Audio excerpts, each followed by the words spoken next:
Hello and welcome back. We are so back. ariMelody Live. Let's go.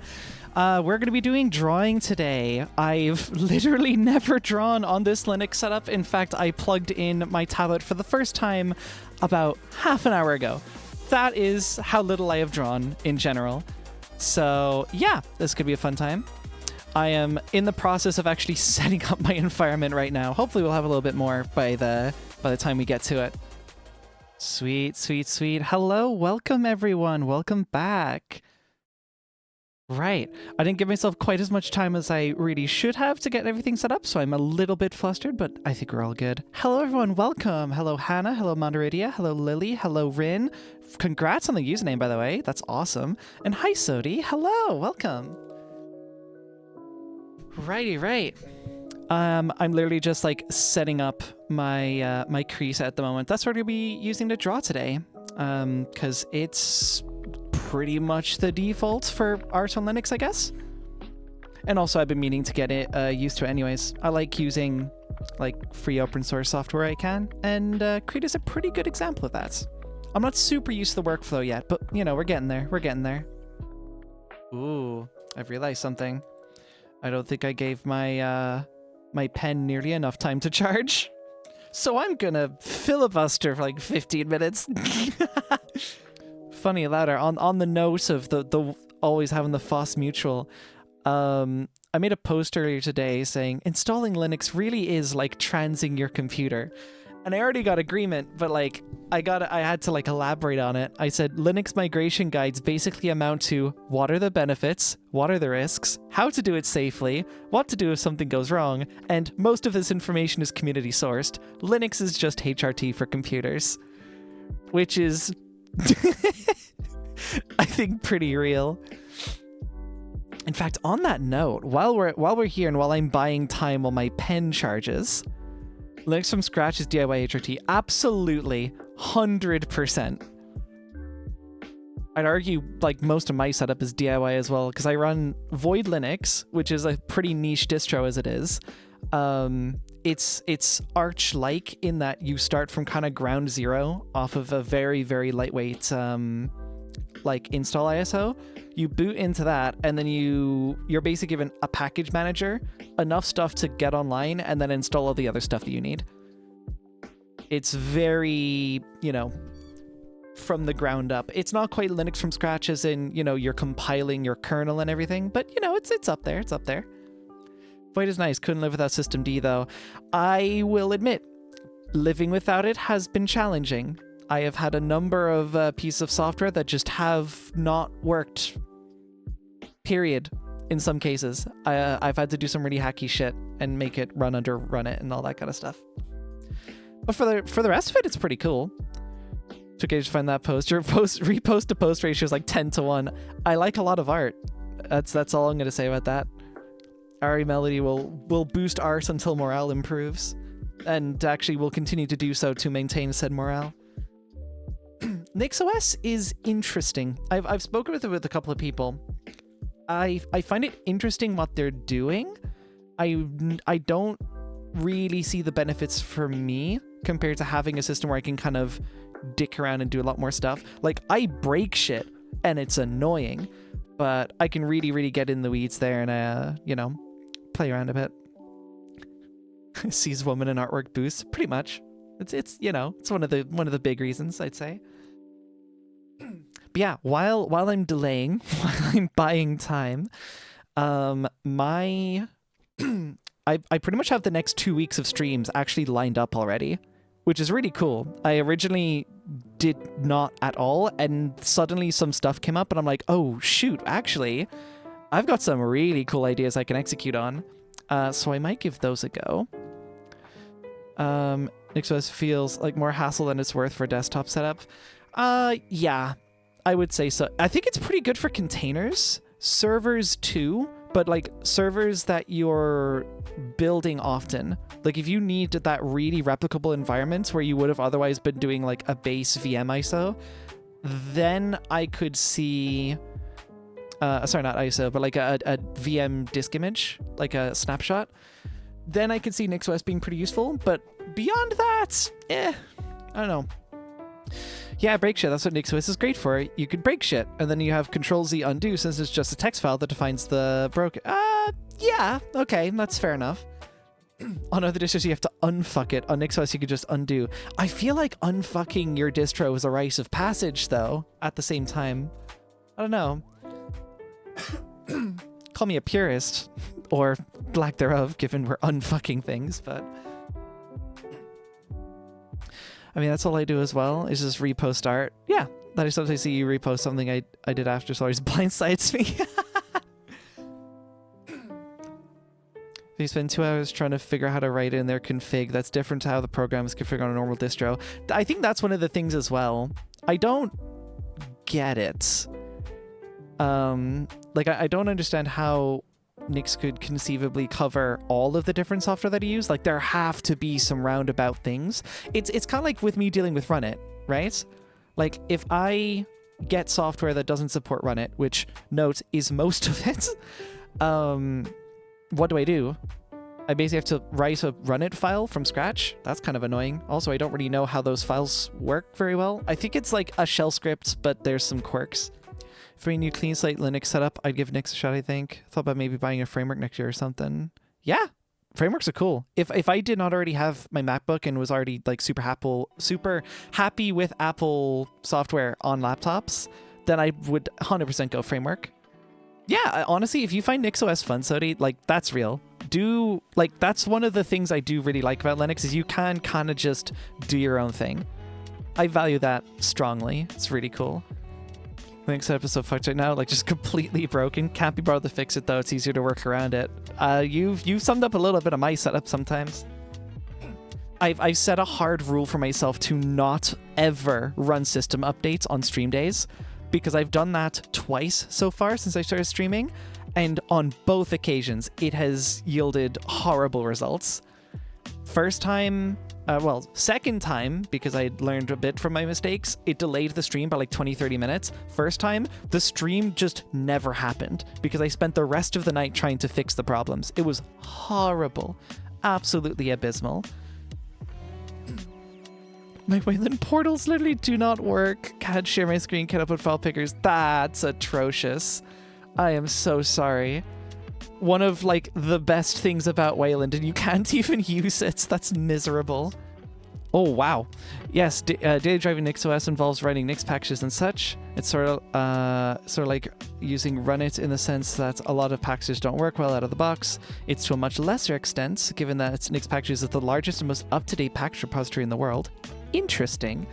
When you do run into that niche package, it's just as painful as dealing with init services. Good to know. That does make a lot more sense to me. So yeah, they've got the Void Linux problem, but they don't have the Void Linux problem of popularity, in that we lack it on the Void side. NixOS has the popularity, so there's a lot more support there. Boxgirl likes ariDoodle Yuri. That's...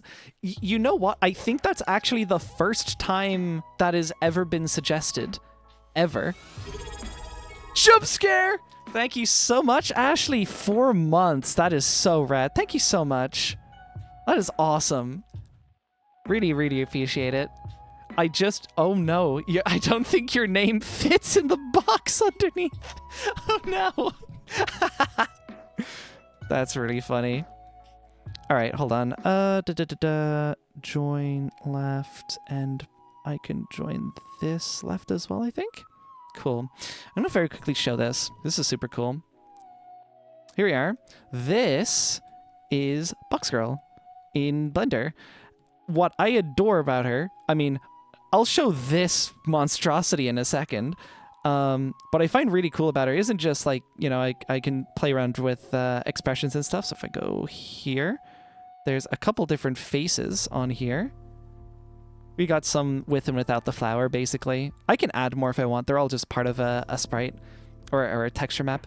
If I zoom in, these are individual RGB pixels. I've rendered out every single one of these subpixels, and you can see there's a little bit of like a noise on here as well, which is super sick. I adore it. It's like one of my favorite shaders that I've ever written. and probably will be for quite some time. This thing is really something. So, I mean, I don't even know where I would start with this. I do have somewhere in my folders here. I'm gonna pull this up. Here we are. I actually have this mapped out. Here we are. There we are. Sweet. Yeah. So it's kind of a couple core components. We have a noise layer, which adds that little bit of noise that you see here. In fact, if I hit play, it animates a little bit. You can kind of see it like twinkling stars, which I think is just incredible. Yeah, we got a noise layer, the actual image itself, and in this case, I've got like a couple extra bits in here just to map it to like all the different faces. If I go into UV editing, I want to say, and I pull up faces, here we are. These are the faces. Raw pixel textures. And all I do is I just tile through them, basically. So I have that. The actual sub-pixel part is like the real meat of it, I feel. This is like the magic. This is basically a set of like 3 different gradients. So the actual red, green, and blue, which is multiplied against the image itself. So if I remove this, oops, well, does that not work? Oh, okay, just had to recompile. Okay, gotcha. Yeah, if I do that, then it just shows like the raw color through it. Oh, the image is tinted as well, I should note. Yeah, you just get like every subpixel is the same, and then these little like what do I call it? Like the shade in between is provided by 2 different color ramps here that are applied. Basically, so like I've got it down for like 1 pixel, and that I have to like really dial that. There's a super specific value. Oh, well, I think it used to be a super specific value, and then I tidied it up. Yeah, it's basically the whole canvas is 128 by 128. So every 128 divisions of this entire face, I just create this cool like black to white to black gradient. And I do the exact same across the horizontal axis, except I multiply by 3, pretty much. Yeah, there's the multiply by 3. And that gets me the actual subpixels. So these are just like tall subpixels. I multiply that then against the actual face, and that's how you get this effect. It is so cool. I am such a big fan of this thing. It is like, again, one of my favorite shaders I've ever written. It's so cool. Yeah, it's so... Oh, the wobbly windows. Yeah. Hold on. I got the wobble. I adore wobbly windows. In fact, I forgot that I had wobbly windows until a little bit ago because I've been using my Mac so often. What is it? Transgender box, does she run Linux?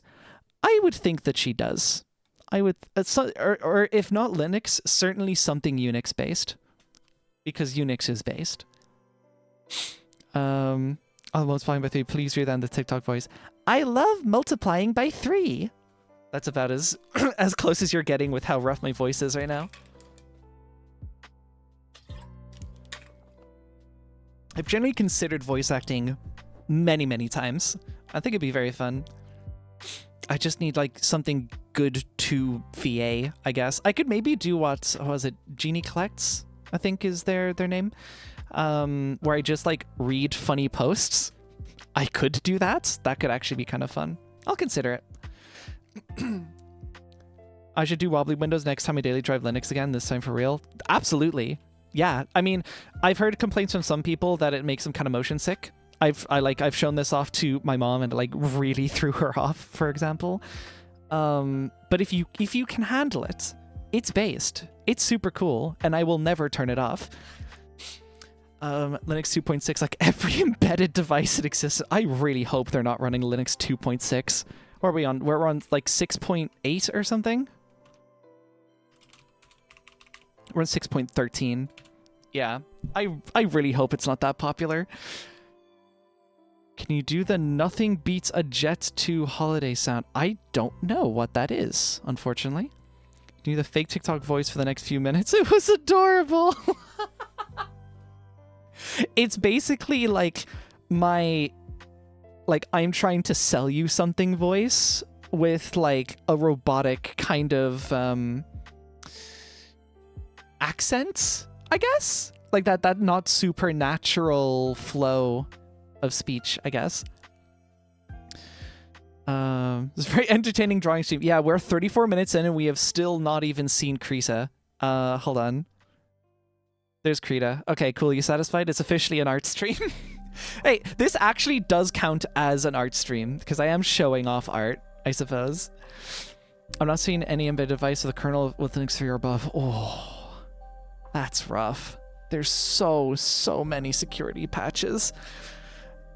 I'm heartbroken to imagine that, but I do totally believe you, because who's updating Linux kernels on embedded devices from like 10 years ago? There was no false advertising. That is true. I'm factual. I'm truth. Exactly. Oh, this is cool actually. Hold on. Let me show this. You'll like this. This should look familiar to you. The girl herself. This is the exact project file where it happens. There's a lot of detail to this little animation. So of course I've got like a bunch of my own hand tweaked animations and stuff. And then I've got this noise layer above the whole thing because I want the vibe to be like she's flying through space, right? Oh god, yeah, that spin. That spin has so many rotations, it just brings the entire graph all the way down here instead. Yeah, there's lots of like my own little hand done stuff and then just some noise to like add some extra flair to it. These stars in the background, kind of a pain in the ass. I'm basically just firing a bunch of particles off of this plate and just like praying that it actually looks right in the render, because I don't know if you can tell here, you pause on a frame and you just see like the dot. That's not super helpful. And when I play it, they're way too noisy to actually get what the final image would look like. So it's not ideal, but I'm just thankful that the final render actually did come out looking okay. I'm really happy with how it looks. The entire stream starting screen, honestly, is just so cool. It's so rad. The will be with you shortly is actually something that I did in DaVinci Resolve. I actually have a template for it now. I can't show you because I don't use DaVinci on Linux. I use it on my Mac. But it's this like customizable text. It can read whatever the hell I want. In fact, if you've seen, I could maybe pull this up. Hold up.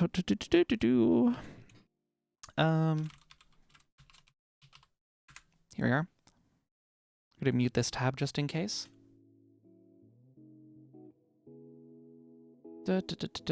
Videos. And here we are. If you've seen this video, my Easy Delivery Company video, this little coming up stuff at the bottom left of the screen, this is something that I've templated in DaVinci. So I can have this read whatever the hell I want. Super versatile, really nice. Currently, I literally just use it for the like coming up text, but I could see that being super versatile in the future. It's like a transparent text with an animated gradient as a background. So the way that I've done it, I took a very After Effects style approach to it because that's where I've come from for doing some designs like that. DaVinci, very thankfully, allows you to apply keyframes to individual characters in a text plus layer, or a text plus object, I guess. And so you can add keyframes with like this delay, this offset. So it's basically a fade from like half opacity to full and then back down. I put that on just a nice curve until the whole text is like pulsing in this nice natural way. And then I'll just apply a delay of like a couple milliseconds to it, and then it'll glide across the characters. Super sweet. Really cool. Do you know you can do that? it'd be so much easier for me to show you. But if you like right click the keyframe button, I think next to the text, you can apply, I think it's called a follow modifier. I think that's what it's called. I could be wrong. It's something along those lines though. I'm sure you'd be able to like find a guide for it on YouTube. That's pretty much how I did it. Love the slight delay in the pixels fully updating. Oh yeah, that's Eevee render. They've made a lot of changes to Eevee. So like this kind of like that weird almost like after image that's showing, that is Eevee doing like a weird hybrid cycles thing. So cycles, okay, for those of you who don't know Blender, Eevee is Blender's real-time renderer, real-time rendering engine. That's pretty much all you need to know about it. It's just more optimized to do real-time stuff. Cycles is their not real-time one. So I can run this at 60 FPS because I've got a beefy-ass GPU and this is not a complex scene. I do think I rendered the final for this in Cycles. But yeah, it's much more taxing because Cycles is just a pure ray tracer with, I imagine, some extra stuff on top of it. Eevee, I think, is like a mix of real-time rendering and ray tracing. That's my understanding, something along those lines. Frankly, I don't know enough about Blender's render kernels to actually tell you exactly how they work, but that's my understanding of it. Cycles for like really high fidelity stuff where you want super accurate light bounces and stuff, and Eevee for not that. You know, you can still make really pretty stuff with Eevee, especially with the new updates to it. But yeah, price, yeah, all right. I think 40 minutes of stalling has enabled my pen to get to at least decent charge. Let's have a look. Do we have a pen? I do have a pen. I can barely fucking see what I'm drawing with it, though. Why is this brush so dark? Oh, hold on. Oh, because I'm basically painting with like a near white color. That would explain it. Okay, let's get... As quickly as I arrive, I must now go out and do dreaded yard work. That is unfortunate, Ashley. Thank you so much for tuning in. Honestly, if you still want to like just listen, you can probably like stream on your phone or something and just like put in earphones. I don't know if that is applicable to your situation, but it's been a delight having you in any case. Hope you have a good one. We didn't get to see the secret third renderer. I frankly do not know what was it, workbench, workspace, something like that. I have no idea what that is. I've never used it, and I never heard of anyone else using it for renders. I'm assuming it's some, I don't want to say like a dev tool, but workbench. Yeah, I don't know. Hold on. We'll quickly have a gander. Workbench. Okay, it's literally just like the solid rendering mode. That's it. All right, that was enlightening. That explains a lot, though. I suppose, actually, yeah, because if you wanted to render just like the shapes moving, if you're like, you know, Pixar or some crazy shit like that, and you've got a super complex scene, you don't even want to render it in Eevee because it's going to take 6 bajillion years. I could see Workbench being really useful there. Cool, I'll probably just listen to tunes out here. I'll leave the stream running for the view count. Thank you so much. I appreciate it. That's so awesome. All right. Can we draw? We can draw. Let's go. Do I have any of my bind set? Nope. All right. Huey on tablet, driver, editor. Let's go. Let's bind these keys. F5. What in the hell even is that? All right, keyboard key is going to be Control Z because having a nearby thing for that is handy. Cool, Control Z. So I should be able to do not that. Did that just not apply or something? Hold on. Oh, you know what? Okay, so here's the funny thing. I was originally going to configure my tablet just using KDE settings. I wish I was joking. This was not available like half an hour ago. So I'm going to close this and I'm going to set this to inverted portrait and apply. This probably isn't going to work now. Oh no, it will. Sweet. Pen left-handed mode. That's interesting. Okay. Oh, ways. Oh, well, now I can't even configure the binds. I was able to configure like button binds in a third tab here, and they're not here now. What? That's a bunch of bull. Okay. Well, crud.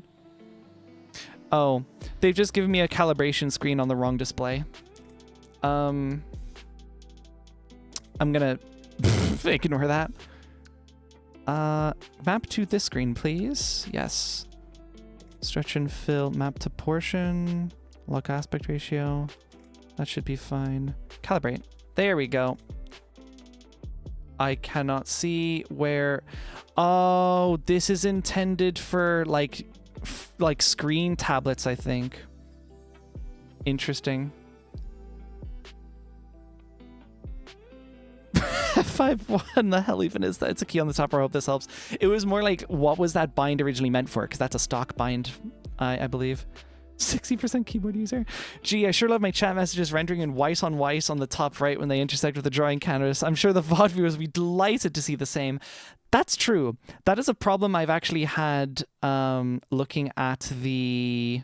I mean, VODs in general, but especially a concern that I've got for the mini motor race stream. I'm going to see if I can fix that now, but no promises. It might work, it might not. Also, this is probably going to end up breaking the chat, so that'll be fun.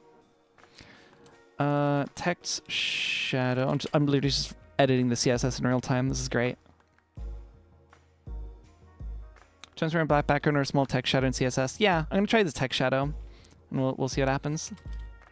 That's what I was gonna say, real. I don't know, like that, and maybe this. This should work.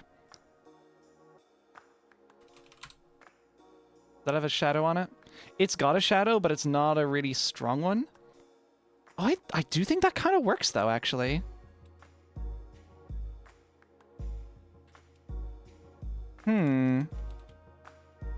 Just gonna do this.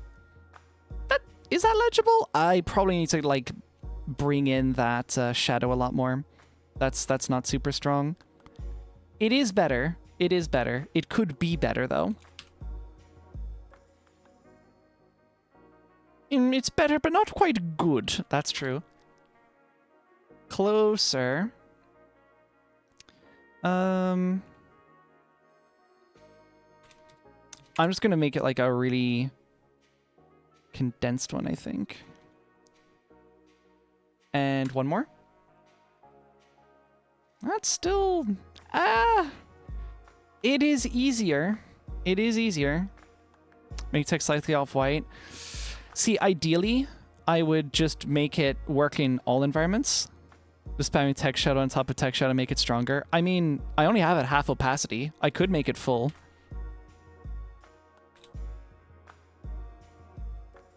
Yeah, text color, it does need to contrast with the shadow. That's kind of the key thing. Okay, let's try this one. Oh, I think that's way better. Hold on, I gotta like zoom in on this. Apologies.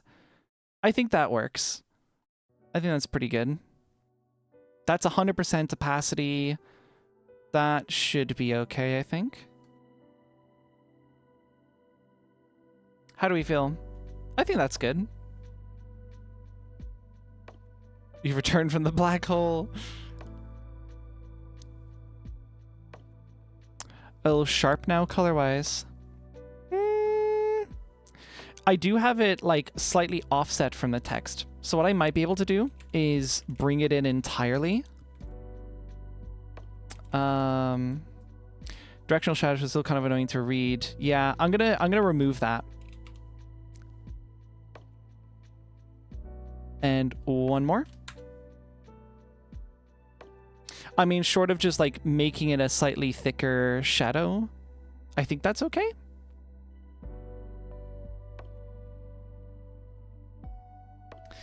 I don't know. Maybe yeah, another shadow. There isn't really a text outline that I'm aware of. I don't think that is a thing, or at least I've sure as hell tried before and it was kind of god-awful. Harder on smaller screens? Yeah. CSS Fox, help us. I can layer text shadows though, can't I? Could maybe do that. Just make a really, really bold one. Little radial black fade in the corner behind the chat. Not as sure about that one. It'd be like a weird kind of ellipse, I feel. That's pretty strong. That should be okay. I think. We'll get your thoughts on it.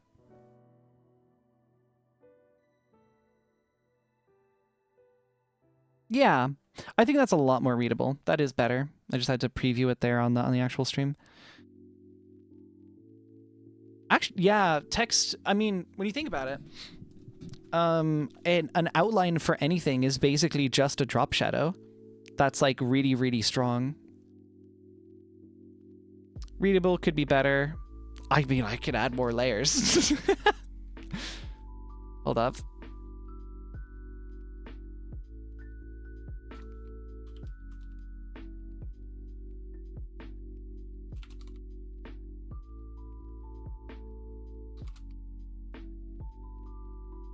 More layers! More of them! Oh, this works.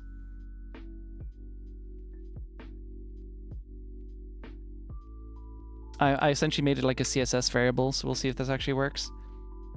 I don't know how much that actually did. That's good? Okay. Perfect. Beautiful. We're so back. It's hard for me to tell because I'm working on like a different scale than you guys are.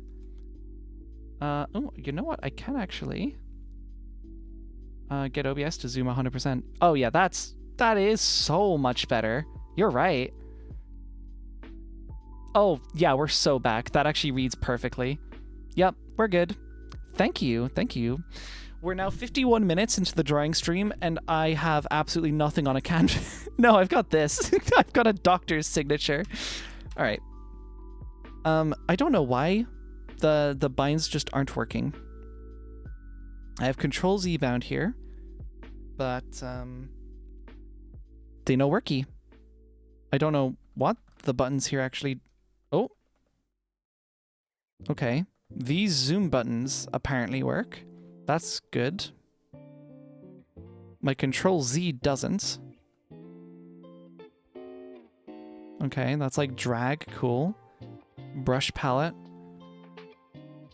I mean, if I can at least just get like used to what the settings are, that might be helpful. Okay, so brush size adjustments. Cool. Eraser toggle is up there. That's a bit of a weird place, but sure. Oh, save as. They have a hotkey for save as. I found undo. It's next to the save as. Okay. I think we're back. It's it undo's in a weird place, but I think I can vibe with it. Okay, can we?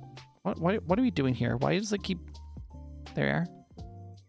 For like a split second, it goes to the very bottom of the screen. That's really annoying. Okay, cool. There's a text shadow in CSS. Louder, you didn't know? You've been doing a lot of CSS. That's surprising. Yeah. That's fascinating. Yeah,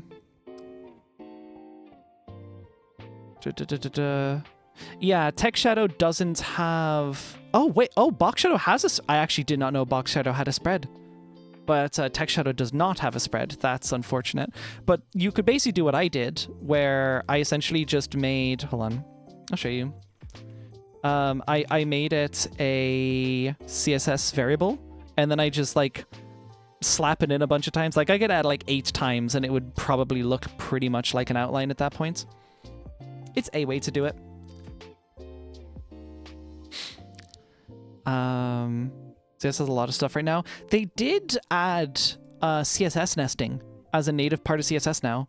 I think it is in all standard browsers. The problem is I'm 99% sure that that is going to horribly break in any older browser.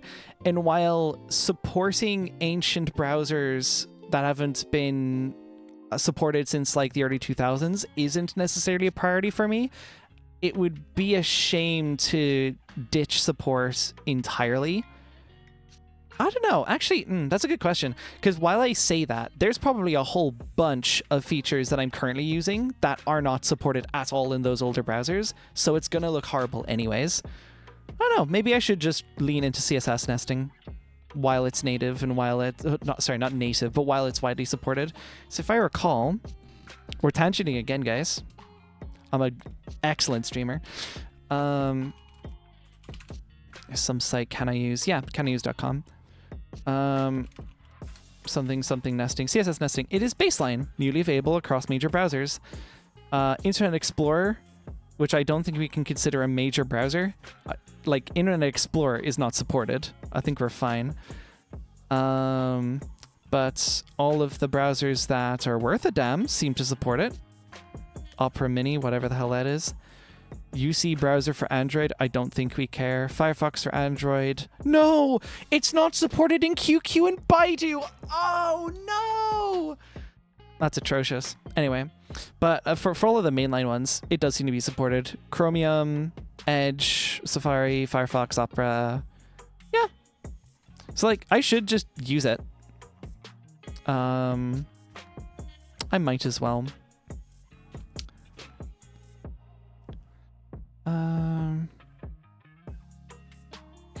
I found that CSS nesting does not work in editors last I tried it, even though it's baseline. It's possible the embedded browser your editor uses hasn't been updated yet. Not supported in Netscape. That is tragic. The thing is, again, like there's probably so much stuff to my website that just doesn't work in Netscape. Ooh, I think they actually shipped this today. I don't remember if it's working right now. Maybe it is. We're gonna find out. Yeah, new update to arimelody.me, guys. It now actually shows when I'm live in this cool little banner at the top of the page. So when you go here, you'll find out exactly, hey, I'm live, and you can join in with all 13 viewers. Hi, guys. Yeah, super cool. I'm really jazzed about this. Lot of Tom Dickery with the Twitch API for this, but it wasn't too bad actually. It's pretty sick. I love how it looks. Hi, folks joining from the website. That is rad. We should have like a referral thing or something. I don't know how the hell that would work, but if we could find out how many people are joining from the website, that would be super rad. I did also make some little updates. I don't know how many people have or have not seen arimelody.me. I don't know why the cat dance icon isn't showing. That's a bit weird. But yeah, I made some updates here. The social links here now have a nice little badge for like the actual icon for the platform, which is cool. Projects I've worked on has been revamped a little bit to just be a little bit nicer to read. It used to literally just be a collection of buttons with just the name, but you wouldn't have a clue what the things actually are, and that kind of sucks. Wait, Pride Flag is using the cat dance icon? That can't be right. Surely I would have caught that. Interesting. Whoops. Yeah, I have no idea why it says that. That's weird. But yeah, this is the most recent update to the website, and I love how it looks. It is so cool. Got this little, like, pulsing little dot as well. Really nice. When the fuck did you make Silver.js? It's possible you were thinking of a different Silver.js, and I did not know of this other Silver.js you're thinking about existing, because you just made that sound super cool. Silver.js is literally just a very simple reactive state library that I made, just for like testing. Looks on Marcel, good stuff. Yeah, I'm jazzed about it.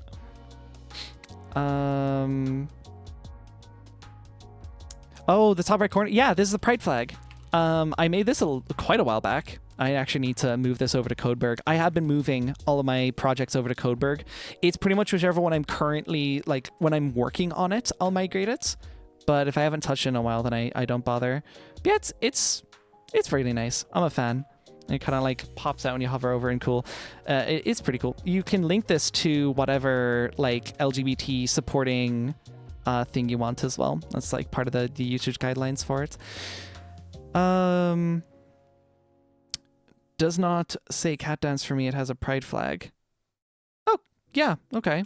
Let me just refresh, maybe. I got some weird caching. Oh, you know what? No, the alt text probably says cat dance icon. Yeah, okay, that's why. I need to fix that then. Oops. How are you zooming from OBS or your desktop? Super cool feature in KDE, in Plasma. There is a zoom thing under desktop effects and zoom. I have this bound to, I thought it was like control and meta. Yeah, I don't know why it, okay. Can't seem to find what the bind is for that. But yeah, zoom. And then I just hold control and meta and I zoom. Oh shit, you got a pixel grid too. That's cool. Me when accessibility alt text is wrong. It is very easy to miss. Yeah. Especially because, like, gotta understand. Hold on. Let's, good drawing stream. Window resize wobble is quite odd looking. It's okay. Or did you mean this? I'm not sure. This is on... Okay, I need to bring this to main and pull.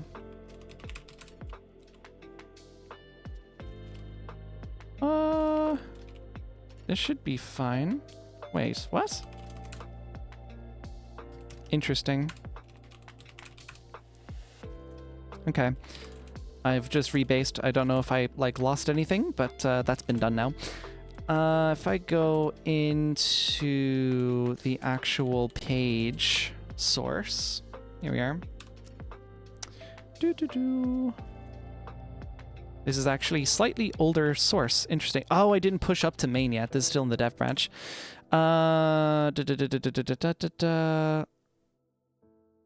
Let's see. Progressive pride flag. Cat dance icon. Yep. Oopsies. But it's like way over here and there's so much other like more important shit down here. You can see how I would have missed something like that. Unfortunate, but hopefully I remember to fix that kind of soon because that's not ideal. Anyway, yeah. This thing. Super cool. I'm jazzed. Oh yeah, and it like updates the thumbnail every once in a while. This is just like Twitch API doing it for free, which is cool. Yeah. I'm a fan. Nomad zoom keybinds. That's awesome. That's really cool. Why is the pride flag not loading for you though? It works on my machine. Oh, you know what? I actually think I might know why. For some reason, my PC specifically, this happened on Windows and Linux, by the way, just struggles like hell to load my local Git. And the actual image is hosted on that Git. I don't know why. Like Git front end. I run Forjo for personal projects, which for those of you who didn't know is the same software that Codeberg runs. Yeah. Unfortunately, it just doesn't load properly, so it is what it is. Am I caught up? I know, but damn, I miss that you did that. Funny because it's similar to the jest signals. Yeah, I mean, sorry, yeah, responding to Loudar's thing from a while ago. I feel with JavaScript, there's kind of like one known good way to do state. I mean, maybe there's other ways, but the way that I know, I've not heard of alternatives, and it just seems like pretty solid.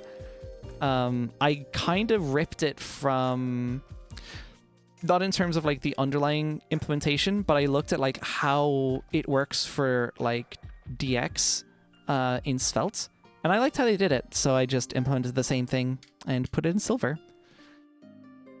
Why doesn't it load though? Let's pull up them dev tools and look at the network tab. All right.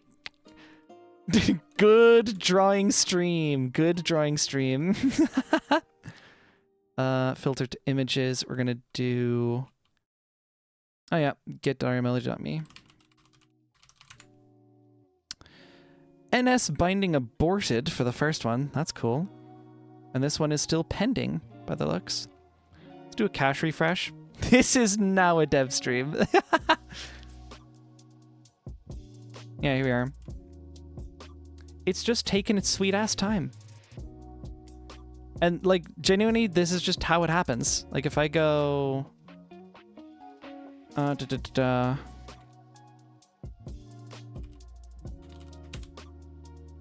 here, pings a local address because this is hosted on a local machine. Like it's on my fucking server. Oh, we got a get. Response is, did it just time out? Oh, hold on. NS error generate failure. Oh, SSL error bad cert domain. Yeah, okay. So here's what happens. It gets lost. It really struggles to find where the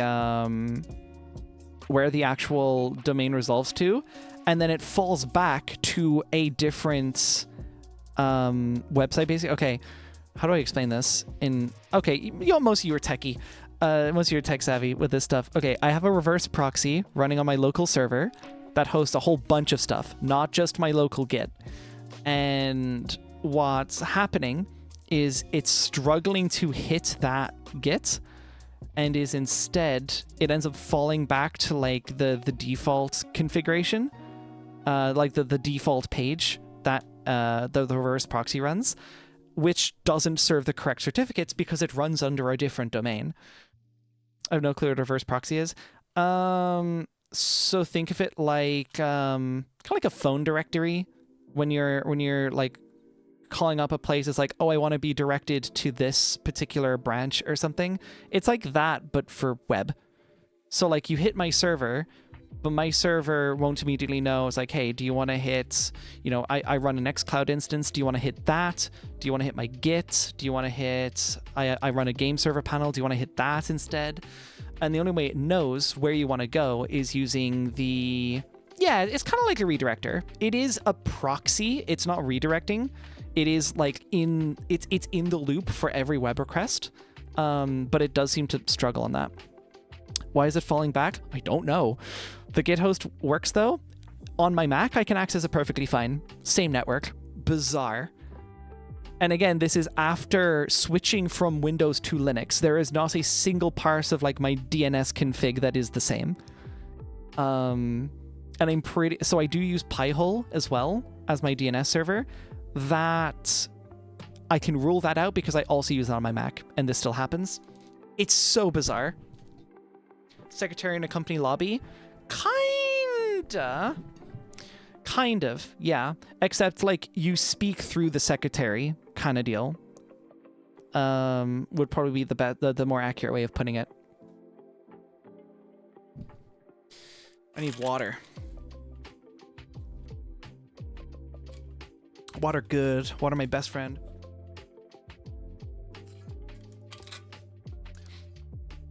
Oh, I missed the last part.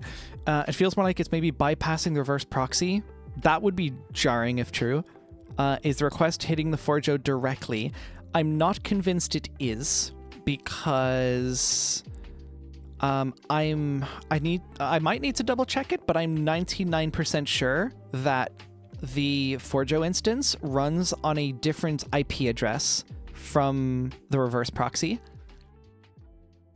That's what convinces me that that's, not the case. Let me double check. Yeah, they're on two entirely different IP addresses. So it's very unlikely. Weird though. Right. Okay. I had a list of things I actually wanted to do. We are an hour in. Maybe we can use the last hour to actually address them. So, yeah, I had a couple different emotes that I thought could be cool. Yes, we can indeed draw. That's awesome. Let me zoom in a bit more. That's a lot, but it'll do. Cool. So we'll vote on these, I feel. And like if you guys have other contributions, that could be cool as well. So one was like a giggle emote. I think that could be cool because I happen to use emotes like that quite often, but they're like of other characters. A shrug could be cool. Thumbs up, which I'm not writing the word thumbs up, so I'm going to attempt to draw a very crappy thumbs up. Yeah, you know, we'll workshop that. Oh god, what's the like the move around bind again? This one. Cool. All right, great. We've got a pog emote. That's an idea. Explode. That could be fun. Thumbs down looks like a toothbrush. Yeah, that's real. A smug emote could be fun. Oh my god, I'm gonna get this button down eventually. And a high, like a wave was basically what I was thinking. I'm thinking of these being color emotes. They won't be like ariDoodle where it's black and white.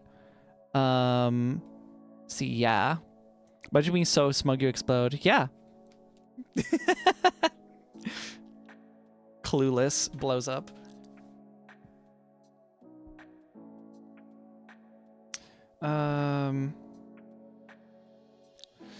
It's like a lawyer. You want to talk to one of my clients? Nope, you're talking to me, and I'm going to make sure they can't fuck it up because reverse proxies handle SSL, and it'd be dangerous to expose the service directly to the internet. Yeah. And it does handle SSL, which is why I find it particularly weird, because like after it seems to time out, and I say it's a timeout because it's after a really prolonged wait for the service to respond, it just ends up sending me, it like attempts to serve it's specifically the default route. It's really, really weird. And I know it's a default route because it's serving me the SSL certificates for that route. Bizarre. Smugplosion.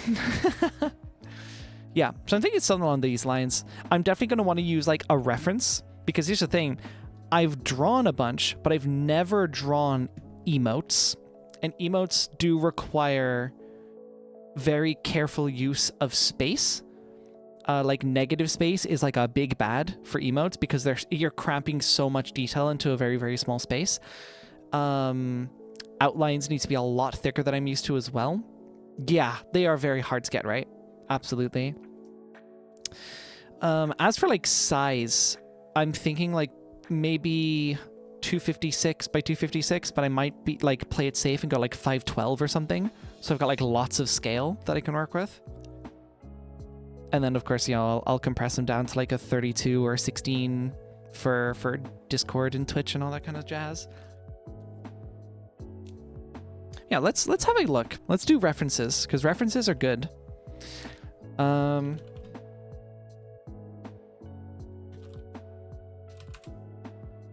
Twitch emote drawings. What we got?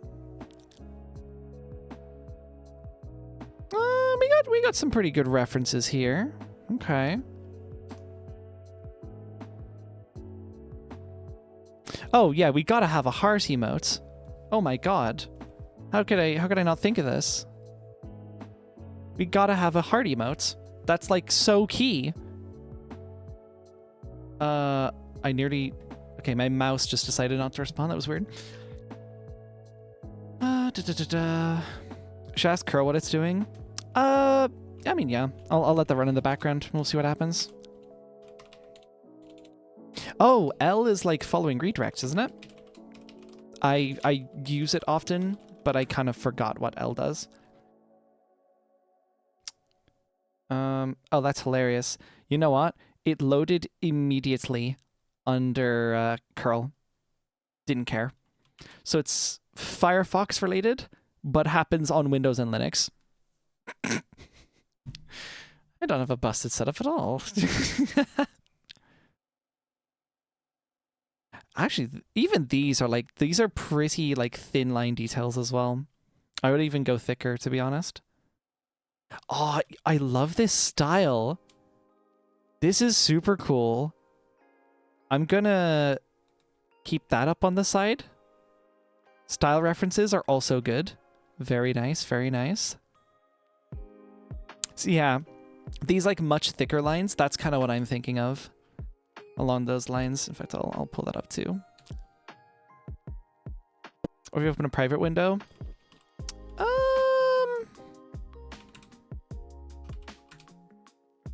Open, fine. Let's try... drag this off. Oh. It's something being cached. Yeah. This doesn't load properly here, but if I do it in a private tab, it loads immediately.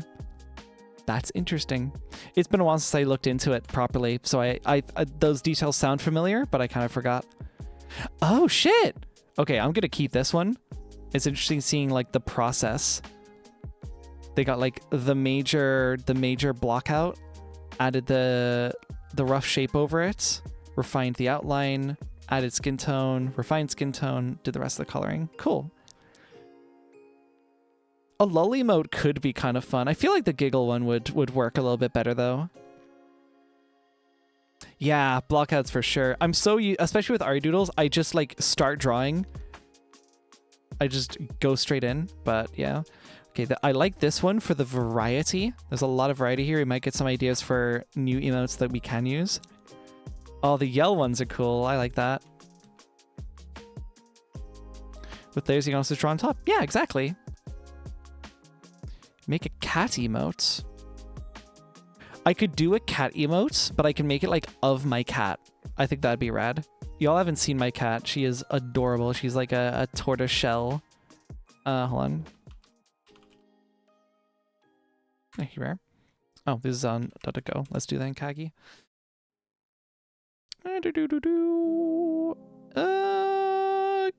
These colors, not this pattern though. This is a different pattern. Less of the black, a bit more. Yeah. Yeah. Kind of like this. I would like get a reference image to get the pattern right, but yeah. Yeah, most of these tortoiseshells are much closer to actually tortoiseshell looking, but this more like contrasty. In fact, actually, yeah, this part of the fur is really close to hers. It's the face fur that's quite different. Because your actual cat though, I don't have pictures immediately on hand. You should totally have a cat cam. I did, not like a dedicated one, but in the past there was a time I was doing a face cam stream. And how do we know? Okay, let me explain. I used to do face cam streams way back when, like pre-transition and everything. And my cat just like hopped up onto my desk. So I was like, sure, we'll do cat cam because I think we were wrapping up the stream anyways. I could possibly do a cat cam. I do not have a camera set up for such a thing. She's not in the room right now. If you recall at the beginning of the stream, she actually wanted to leave, so she's not here. But I could have a camera. She usually sleeps on my bed, so I could just like have it aimed there, and that can be the cam. I remember the face cam streamer in a past life. Yeah, I did not used to VTube, but then it became meta, and I was like, you know what? It's actually so much easier to do VTubing. I could face cam stream. But I do find this easier and a little bit more comfortable in certain ways as well. So, yeah. Okay, so we got these. I like something about the line art style for this. I really appreciate how it's like the, you know, it's not like fully outlining everything. Like some of the edges are just done by the color layer alone. I think that's super cool.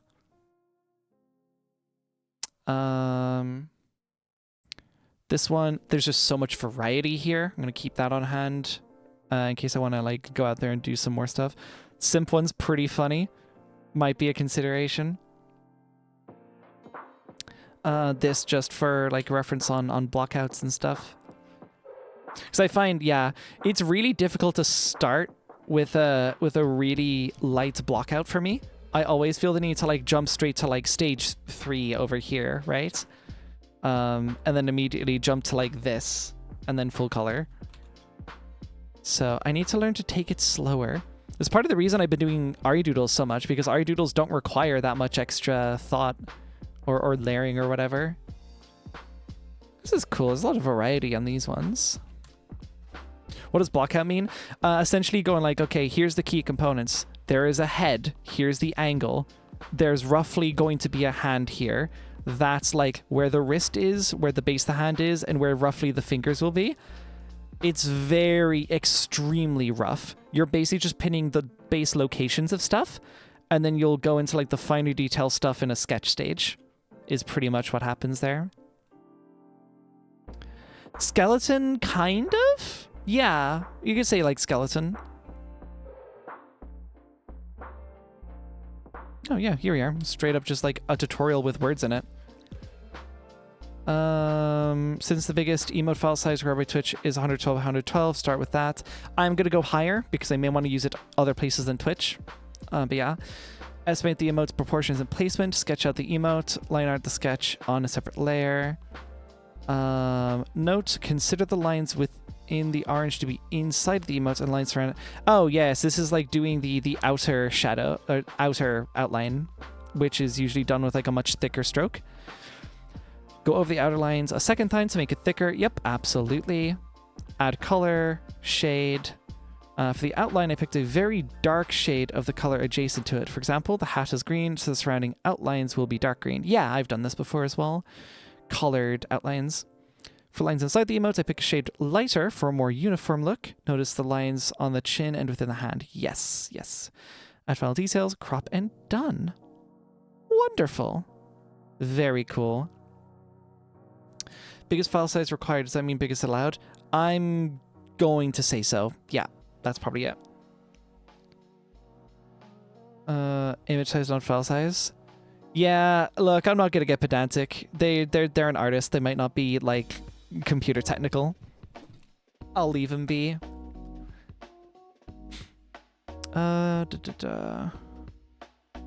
Ooh, a peak one could be cool. Water drinking. Drink water. Yes, that's a real one. Comfy one could be cool. Yeah, I like these. I like these, the variety here. How dare the artist not to be a very computer?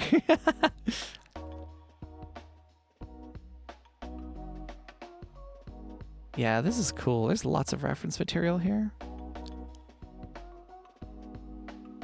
Cool.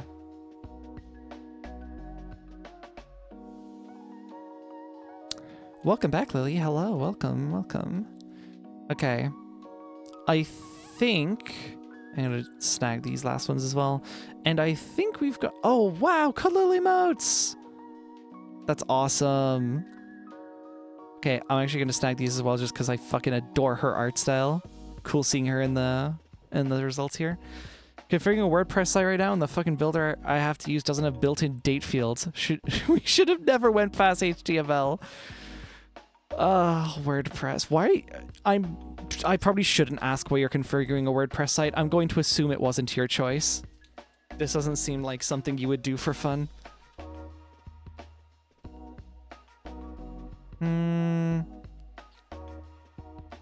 Yeah. Cool. Cool.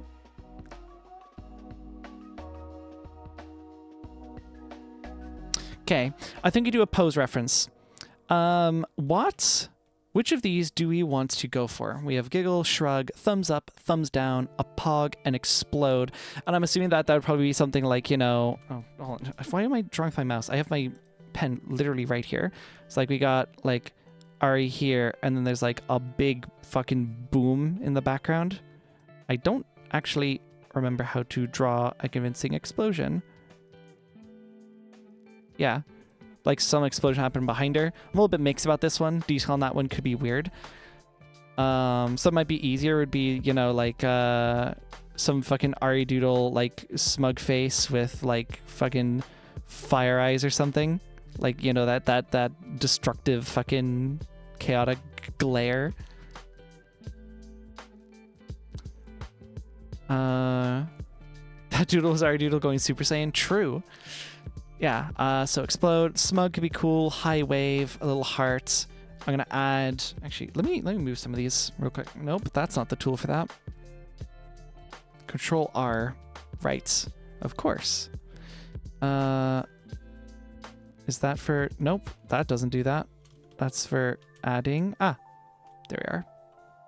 Nope, I want add. Okay, cool. And nope, that didn't do it. This? Nope. This? There we go. Oh, bugger. Yep, I have gone and done that, haven't I? Let me just... Boop. Is that selecting all of the... Oh, hold on. I want that to be... Okay, well that's not ideal. Tell you what. New layer underneath. That's going to have the actual background on it. There we go. Cool.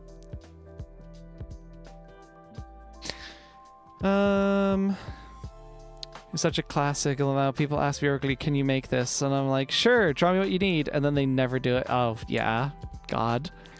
I want to see this text will appears an emoji on screen. Yeah, it's 7TV emotes. So we've got a couple like Ari Melody stream emotes. Not many. Because I haven't drawn them. That's what the stream's supposed to be for. But 7TV has a whole collection of like crowdsourced emotes. If you are on mobile, I'm so sorry. If you are not on mobile, you can get the 7TV extension, and then you get to use all of the fun emotes that I've signed up for on this thing, on this stream. Brush is B. Good to know. Cool. And the other one, oh no, not that. This color. Actually, wait, can I color pick? I could toggle my brush mode. Okay. This bind is P. I don't think I have anything bound to P. That's fun. All right.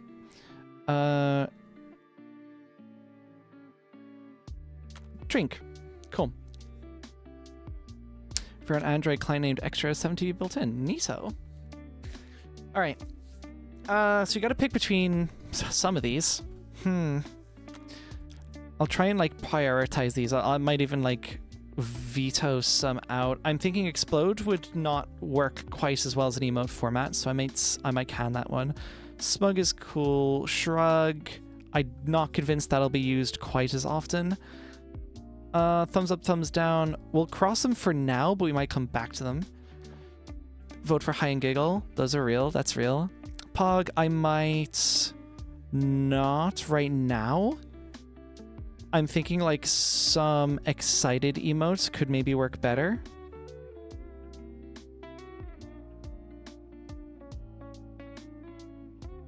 Yeah. Plot feels overused. Yeah. I'm thinking like I don't know, some... I'm gonna like really roughly attempt to do this.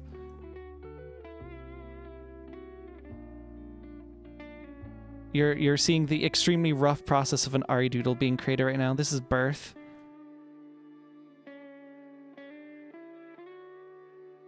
I realized I actually made this too small for detail now. Oops. No, I don't want to save. Okay, basically the idea... What? Okay. Hold on a second. KDE, may I ask, what were you just doing there? That super stretch distorted peak desktop. Great. Anyway. Zoom, please. Hello? Why is it... Okay, when I use my tablet, it like completely ditches my mouse for a while. It's weird. Okay. So I was imagining like these little like sparkle eyes kind of deal. Like a wow or something.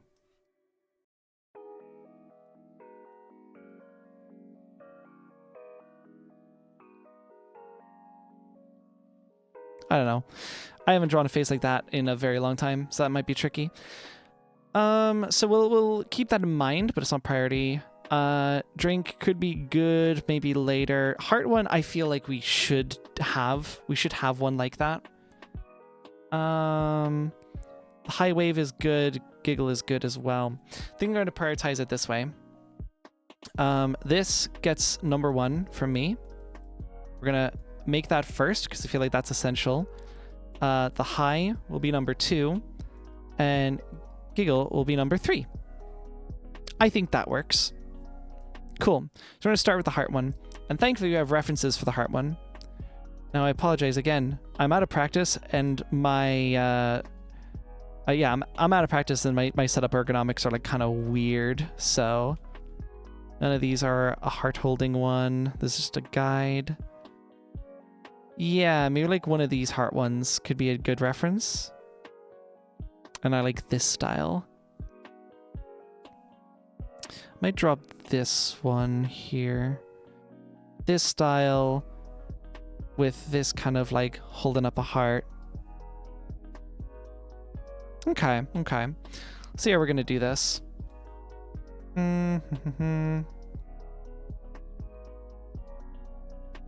Need this to be 512 by 512. This is gonna be a huge thing. Oh my god.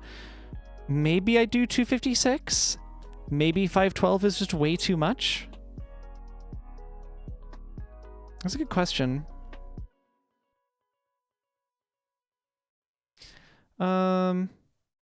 We'll figure that out. We'll figure that out.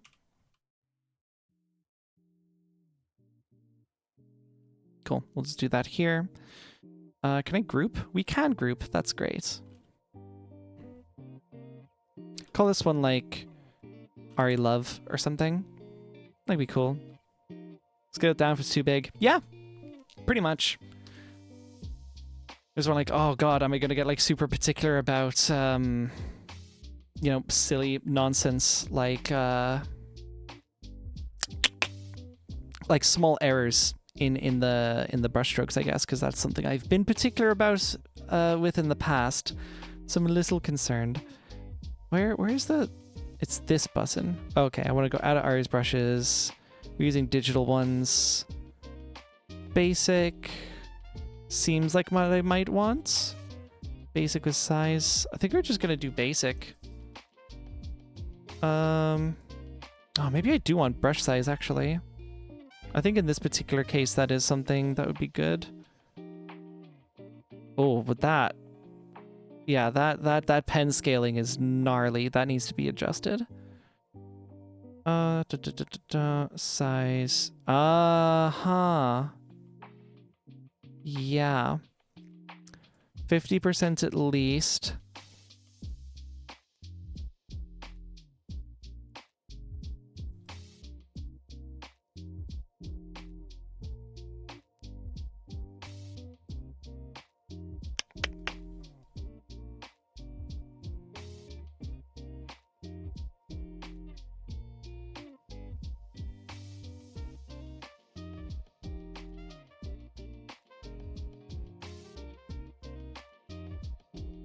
Yeah. I might tune this down a little bit more.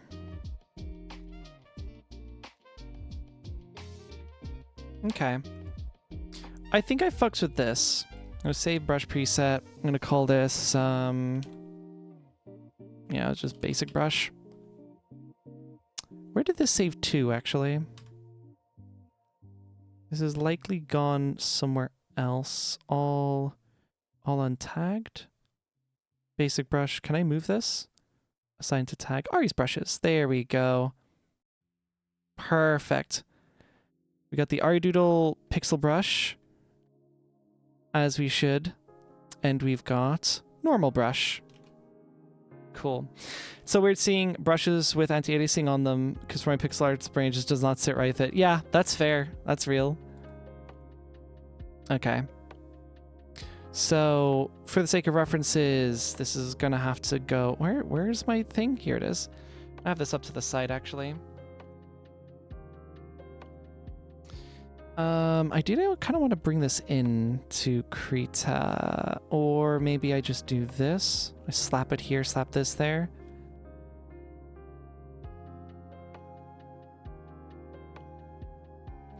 Yeah.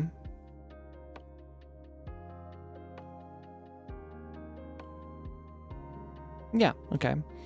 Keep these over here.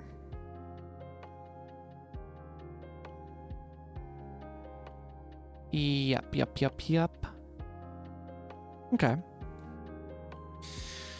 Oh, now for the moment. I kind of have ariDoodle style down because I've drawn that a bunch in recent times, but I haven't drawn myself, like my proper persona, in a while. And in fact, frankly, there is a revamp, like a whole redesign, like in planning. I've still not fully thought it through though, so this is going to be interesting. So the major components, we'll block those out at least. Big heart. If I could, okay, hold on. Do I need to get like smoothing or something? Because I can already see this being a problem.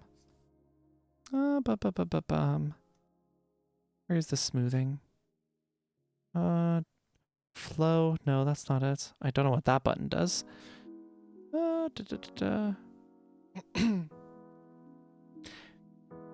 BRF is what I use to show references while drawing in case I'd like to try one of those reference viewers sometime. Oh, I've never noticed such a thing. Thank you. I might have to look at that. Ah, here we are. Brush smoothing. Weighted.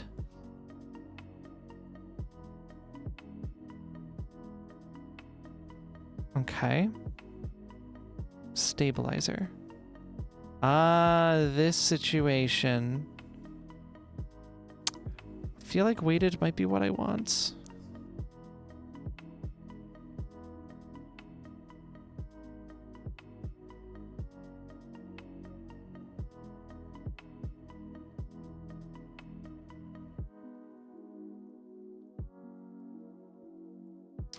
Hold on. Mirror. If I go this direction, I think it's a bit easier. God damn it. Okay, hold on. Reference material for a heart shape, guys. That's what we're at.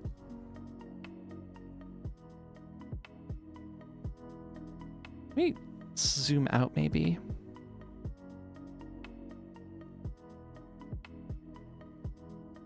Yeah, I think zooming out gives me a bit more context to work with.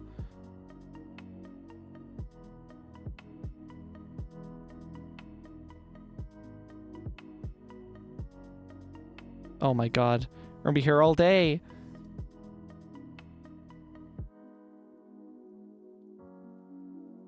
Okay. Better. I'm not super jazzed about that side, though. It needs to be a bit smaller. Okay. I think that conveys heart. Alright. Opacity this down a little bit.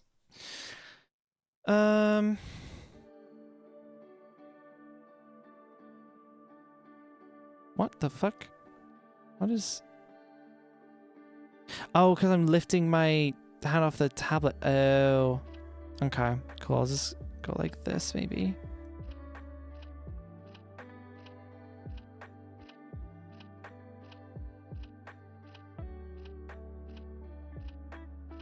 Okay.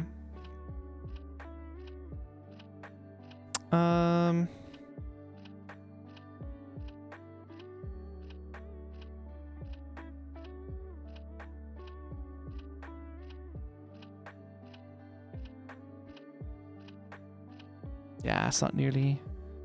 I'm trying to, like, get a rough feel for face shape and stuff.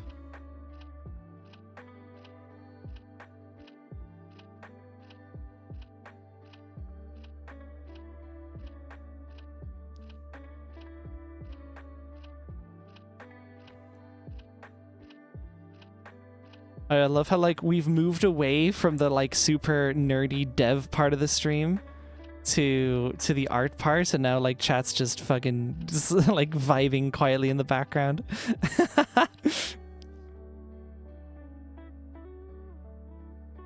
Hey, if it means we get to the actual subject of the stream, I'll take it.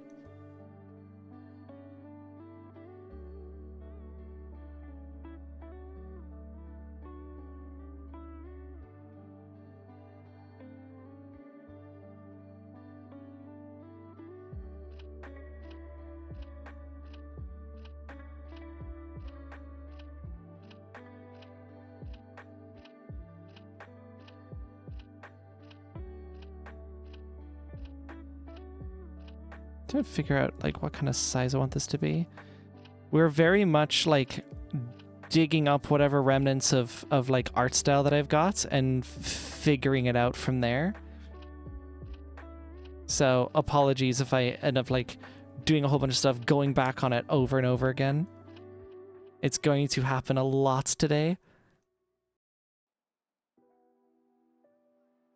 Do my own quiet dev things and look at domains for a project I want to host before I've even considered anything about making the project. That's real. That's real. I actually did buy 2 new domains recently. One is a very private project, and one of them is potentially a very public one. Actually, I can tell you about that here. This is a very brief detour, by the way. So you all know arimelody.me. You know the website that you can go to see that I am indeed live and streaming, and that's rad and awesome, right? But did you know that as of a few days ago, you can now also go to arimelody.space, and it brings you to the exact same place? Yeah, I'm looking to migrate. .me is a really cool TLD, but it does have the problem of being a country code domain. So if anything happens to go wrong with that for whatever reason, like say what's happening to .io, which is for the Indian Ocean's territory, which if you don't know the discourse on that, something, I think that territory is like merging in with another or something along those lines. So the .io domain, like TLD's existence, is under question right now. Like .io might, as a country code, might be freed up. And that's become a problem for pretty much anyone using the .io TLD. And I don't want to deal with that. And I think .me is... Yeah, this is the country code for Montenegro. Southeast Europe, on the Balkan Peninsula. I'm sure they're fine people, but I don't super vibe with using country codes outside of my own country. Like, I could host a .ie, but also I'm not an Irish specific entity. I'm kind of an online entity. I just happen to the person behind it happens to live in Ireland. I don't think it really tracks there. So I was looking through new domain like top level domains, and I came across Space among a couple other candidates as well, but Space is the one that won out. So arimelody.space now exists, and you can go to it. Nothing else has been migrated to it yet, so this is extremely early. The plan is, though, to eventually migrate my email, to migrate my Blue Sky account. In fact, I might actually move to a DID web-based account. If you don't know about Blue Sky, don't worry, everything I just said was gibberish and doesn't matter. I'll be migrating all of my projects over to there as well. Everything will eventually, and anything that is arimelody.me will eventually move to arimelody.space. But I was thinking I was going to stick with the .me for a lot longer. So that domain isn't going anywhere for quite a long time. But there will be a soft migration period where eventually everything will be on there, and then all new projects will of course be starting on there as well. But yeah, that's the plan. Anyways, arimelody.space, it exists. You guys are the first to hear about it publicly. I've not spoken about it in any other capacity except with like close friends. Yeah, that's what's going on in that area. Returned from yard work, and good God, it's hot outside. Hey, well done on the yard work. Tragic that it is boiling. Unfortunate. Hopefully it was all right though, at least. DIT web. Yeah, it's oh my God. Yeah, I don't really want to go into the specifics right now. It's a type of account identifier, basically. If you don't already know that. It's essentially saying, hey, not this like random bunch of characters, but this domain represents my identity, is essentially what that means. Yeah, I didn't end up making my own account under a web-based identity or like a domain-based identity. I missed that chance before. I have a chance to do it now. That's basically the idea. Zoom? Nope. Mouse isn't feeling it right now. That's okay. It's not, but like, I'll have to make do, I guess. Cool. It's a sketch, Ari. Stop dicking around with the tiny details like this. All right.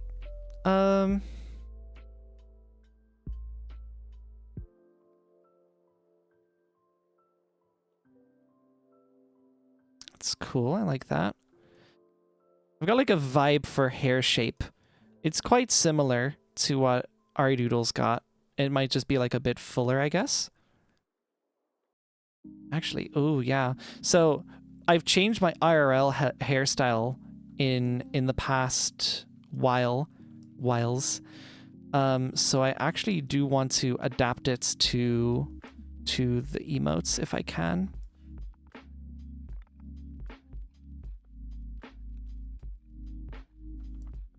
I now have a mid parsing instead of a side parsing.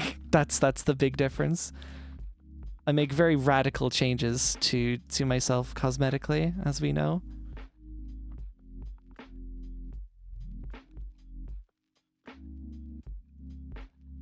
Hope one day .euro will become a TLD one day. That'd be awesome. Honestly, I'd like it if the ability to add TLDs was like a little bit more streamlined, because currently the process for it seems so involved and so bureaucratic. It kind of stinks. Unfortunately, the last time I saw a discussion of a more like decentralized / like federated architecture for TLDs, it was blockchain based, and I'm like, oh man, there's so many other problems with it being blockchain based. I'm just like instantly checked out. It would be cool though. In an ideal world, we wouldn't have to deal with like ICANN and whatever the fuck.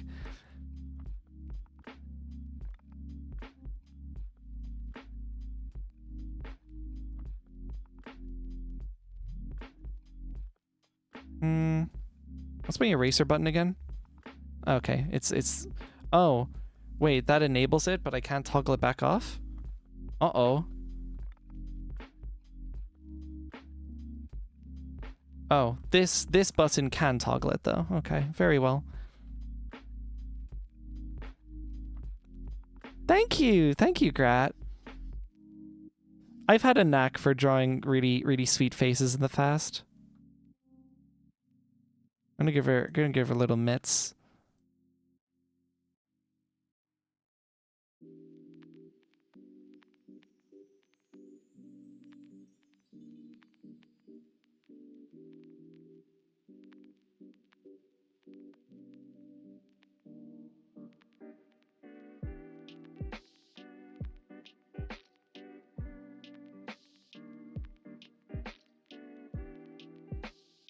Whoops.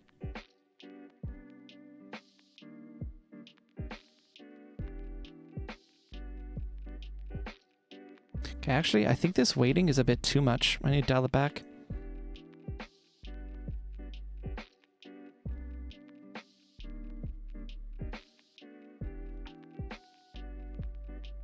Ask an artist how to draw a perfect circle, and they will weep.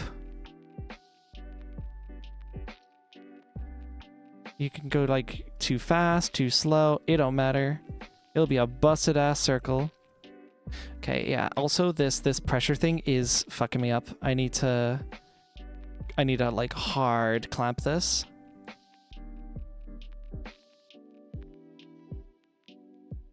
Okay, I actually need to turn on the brush size now. That's my problem. It's just too big of a brush. That's way better. Okay, I can work with this.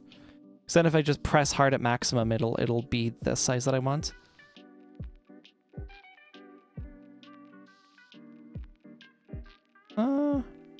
Yeah.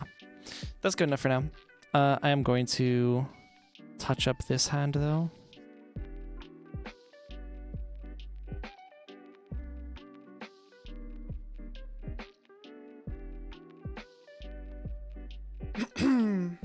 Oh, the hair is very cute. Thank you. Thank you.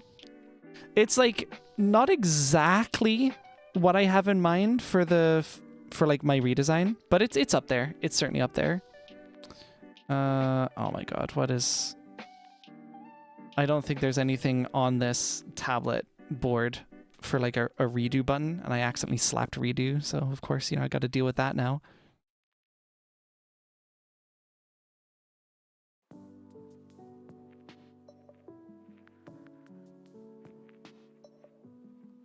It's hard to like show detail of like the body behind, I guess, because her head's already like super behind the heart.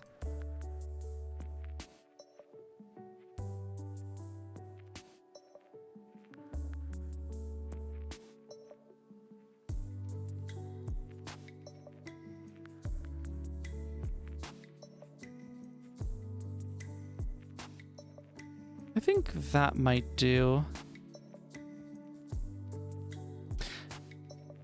You have to include her triangle at the end. Her triangle? I'm confused. Were you talking about the hair? Ask a digital artist to draw a perfect circle, and they could use a circle tool.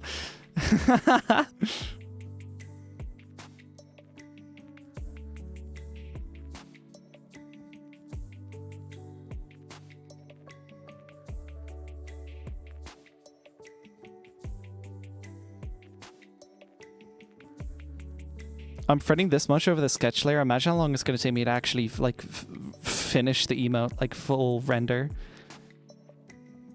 My God.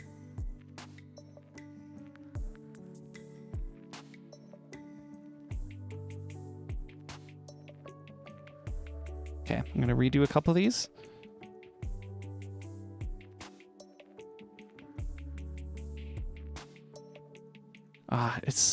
It's tricky. Like, they aren't round petals. They're kind of supposed to be a little bit like rounded, like rectangle at the end. Like, you can kind of see it. There's a rounded square kind of deal going on here.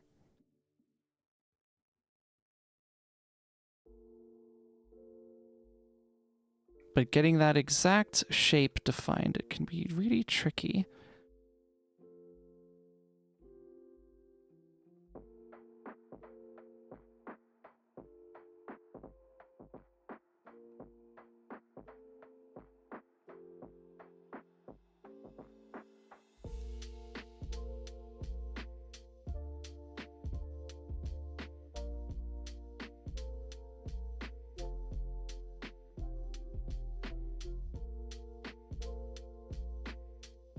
There we go. That's a bit better.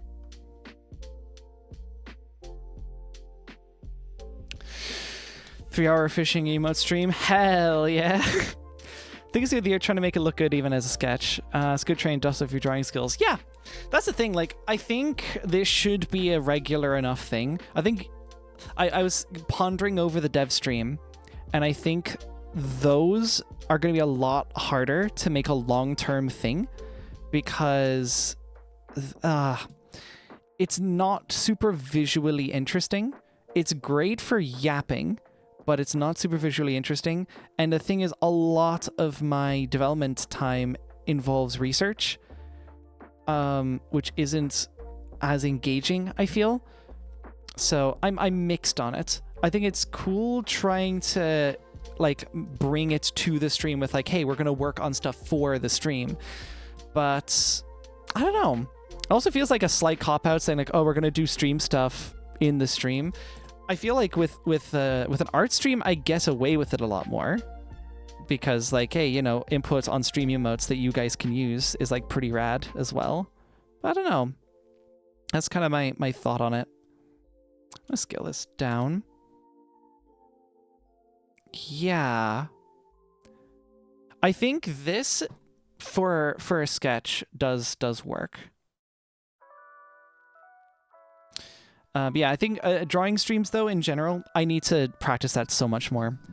The reason I haven't is because I've been so busy with all of the other things that I do, and I've talked about it with friends. I do not need to add more things to my plate right now, and I really shouldn't. It's not advisable.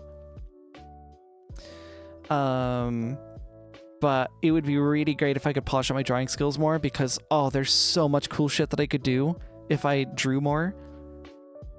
Yeah, that is how it is. Yeah, the dev streams are fun. For sure, for sure. Okay. I'm going to change my brush size now that I've got a kind of a feel for it. I think 16 pixels is like pretty good. Can I set this as the new... Wait, default? Override brush. I think this should default to 16 now. So if I like go to this brush, we get a pixel size of 2. And if I go to this brush, pixel size 16. Cool. Fantastic. Okay. Well, that's sketch. Let me bring this like all the way down.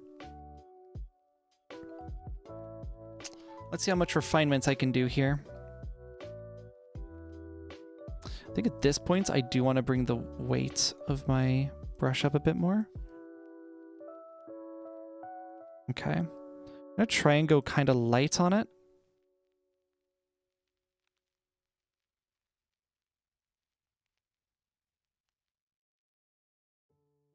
Interesting.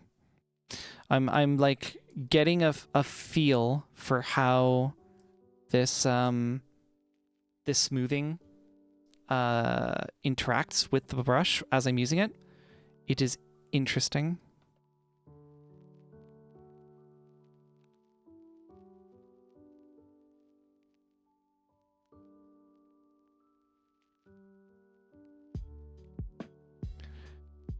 Look, whatever you do for stream, I will probably be there as I do, just enjoying hearing you yap. That is so awesome. Thank you so much. I do appreciate that a lot. Like, that is basically what got me doing the dev stream in the first place. I was like, damn, people are generally just here for the yap. Which, I mean, that's a winning formula right there. Like, if you are streaming and people are not just coming for like what you're doing, but who you are, that's the winning formula for like any creator. Because then you kind of have a freedom to do whatever the fuck you want, and people will still show up because they enjoy you, and that's rad. I'm shagging this completely right now. Let me.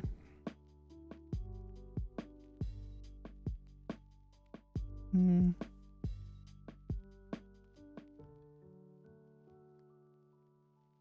like how like thick that line is. So yeah, if you thought I was pedantic about my line art in the sketch stage, look at the bullshit I'm cooking up right now. Thank you so much, Sodi. That's so rad. That's so awesome. So kind of you. I put a lot of work into it, I feel. There's a lot of bits of it that like haven't changed a whole lot through the years. There's definitely a lot that has, for sure. For the better, I would think. Yeah, I think 12 is a good brush size. For what I'm doing right now, I think that works. I'm going to redo this line with the 12 because that's been bothering me. I'll just can this while I'm at it too.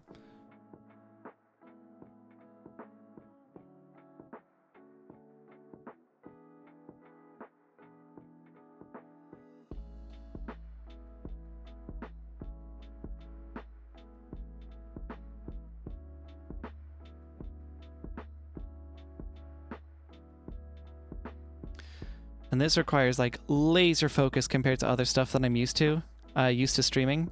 So a lot less talking. I remember I tuned in to an art stream actually just the other day. It was actually while I was testing the new live indicator on the website. And I noticed like, yeah, they were just not speaking. I was like, huh, do they normally not speak? But honestly, now that I am drawing, I don't know, maybe when it's more natural to me, it'll be easy. But yeah, in terms of coming up with new conversation topics, it's tricky. And I certainly can't be like glancing at chat while I'm in the middle of drawing a line. That would be devastating. Also, you're getting me to maybe make a chibi version of that OC that I've had rattling around in my brain and make it real. That's rad. You already made me make an aridoodle. That's incredible. To inspire art is truly delightful.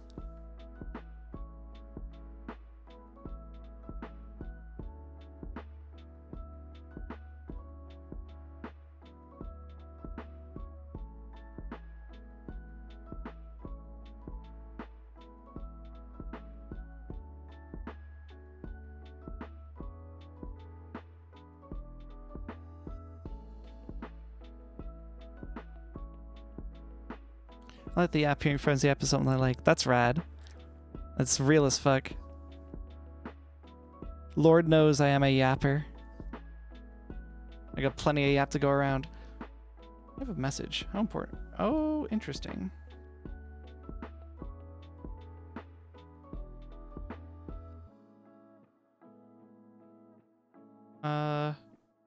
I've just gotten a message that that cat that I let out at the beginning of the stream is apparently bugging the rest of my family now. And might want to be let in. That's funny. I don't think she's at my door right now, though, so not much I can do about that.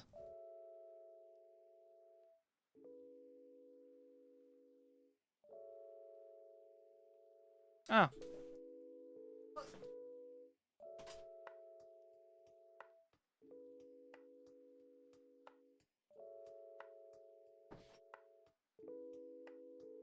All right, I have my cat.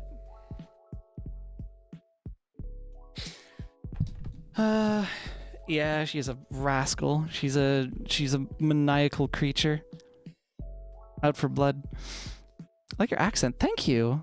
I often can't pin down exactly like what I have more of. I have a very American twang, but then there's little bits where like the Irishisms come out.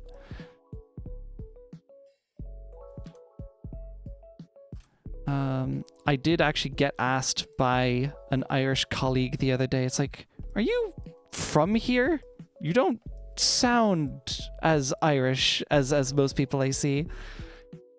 And yet I have been born and raised. I just grew up on YouTube, which, at least certainly when I was on it, primarily American voices, or at least very much Western voices.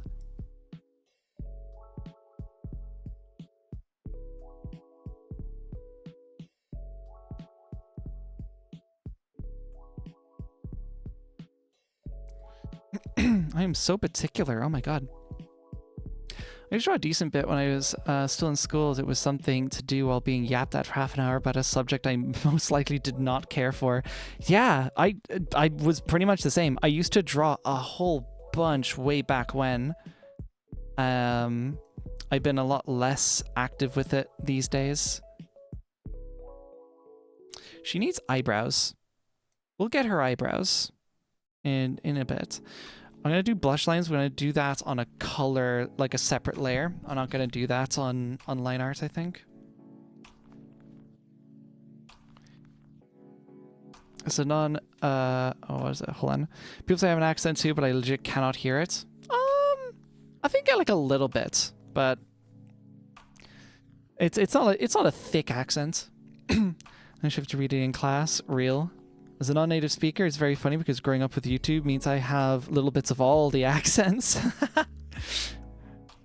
You have a cute accent. You would say that, Grat. You would say that. You kind of go up in pitch sometimes, which is quite Irish. Interesting. In the middle of words, yeah. I don't know if that's necessarily an Irish trait, but I'm not disagreeing with you.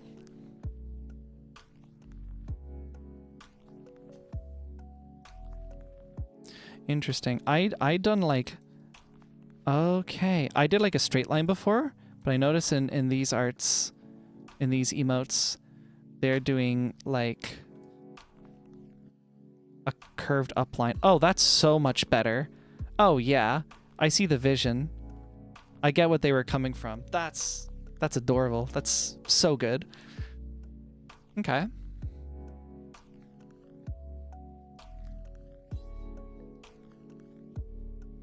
Peak. That right fucking there is exactly what I wanted. I'm gonna add the flower after, I think.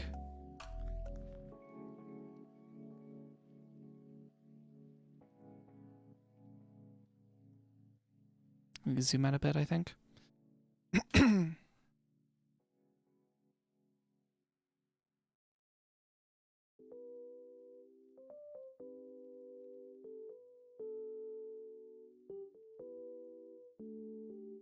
Go on, mirror. I'll make my life easier. I am in eraser mode again. I'm getting a feel for the controls, but it is still not native to me. I will eventually adjust, I'm sure.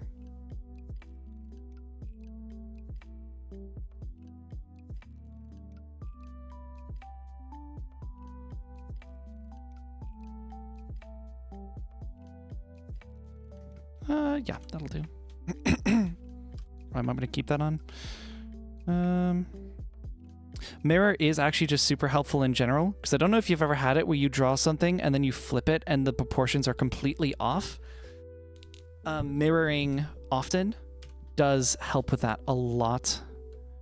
See, there's a lot of art tricks that I've picked up from the past. You know, back when I did draw super, super often. And thankfully I still remember the theory. It's just the actual practice that's mostly gone out of mind.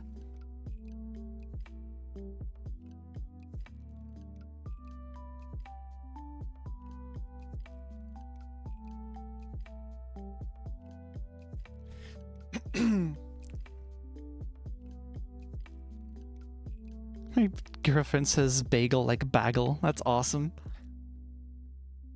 Yeah, a little bit of all the accents. This is like the general internet ambiguous accent. This is what the globalists want. This is the globalist accent.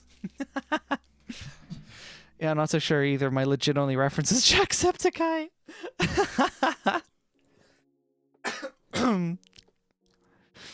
Hungarian mother tongue could definitely still be heard when I speak English, though. Interesting. I speak Tokipona. That's rad. I got really into it for a while, but then I got busy with other stuff and it mostly kind of fell out of mind. I would like to get back to it, though. It's such a cool language. I used to have a lot more of a generic global accent when I was younger, but now the high school takes most of my days and I speak to Swedish classmates most of my day. My accent is definitely Swedish at times. Now I'm an adult and finishing school in a year, hopefully. So I expect my accents will get more general than Swedish then. I'd say it won't skew as much, because now you've, like, grown up a lot. So you've settled into, like, various speaking patterns. But yeah, I could see it changing still a little bit, but maybe not quite as drastically as it would from, like, a really young age.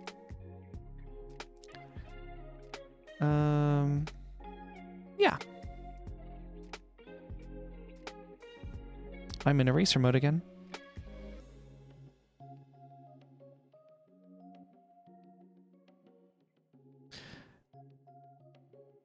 The VOD for this is going to be interesting. Because, like, I normally timestamp the VODs going like, oh yeah, here's where this section starts. But, like, where the hell did the art stream actually start here? Can we be real on that? When the hell did the actual art of the art stream start?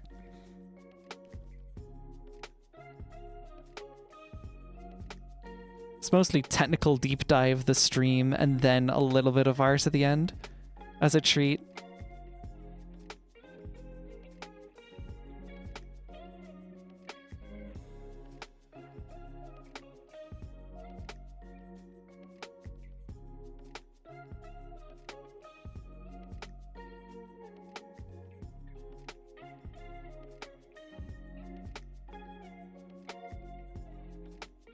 $40 ago from the end of the VOD is just drawing here. I mark the 1 hour mark as filibustering, and then there's like 20 minutes at the end that's actual drawing. We have reached the 2 hour mark, that is true. I'd say, because we're mostly done line art, coloring does not take me as long. I get through that pretty damn quickly. It's the line art I'm super particular with. I've noticed there's a dichotomy with artists. Some adore line art, some despise line art, some adore coloring, some hate coloring. The color part for me is super easy, I find, because I feel like I've got color theory, not like nailed down necessarily, but I got it pretty on tap.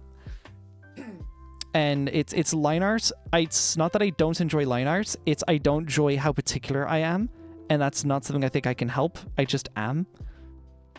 And that is what it is.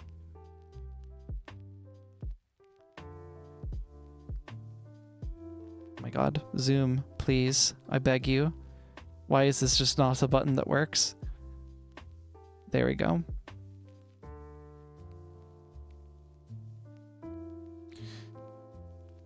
Of coloring and of course anti-aliasing everything? Is that what you mean? I think that's what you mean.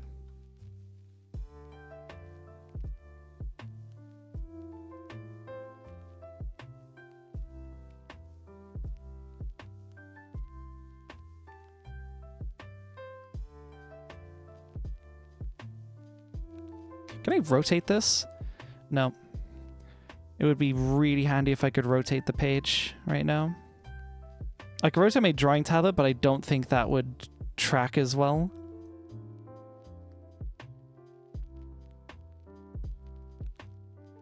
Because it's no longer relative to my display anymore, and I think that's going to cause more trouble than it's worth.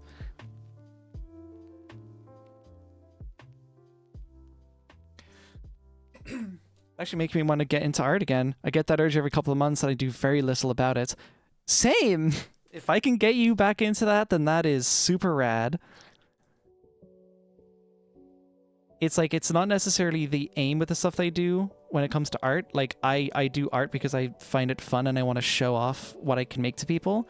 It's very, like, me just showing off kind of deal. Well, not showing off, but like, I like when people enjoy the stuff. I show it off with the hope that people like it. So like, I make music not to go, oh, look how good I can make music. It's more, hey, I made this piece. I really hope you enjoy it. And it's a similar case for like pretty much all the art that I do. So if a side effect of that is getting other people, like, not even just, hey, I enjoy this, but also, hey, I enjoy this so much it's inspired me to go do it myself. That I think is probably one of the best compliments that one can give. That is like super, super rad. Hand-drawn anti-aliasing pixelites emulate curvature. Oh yeah, that makes sense.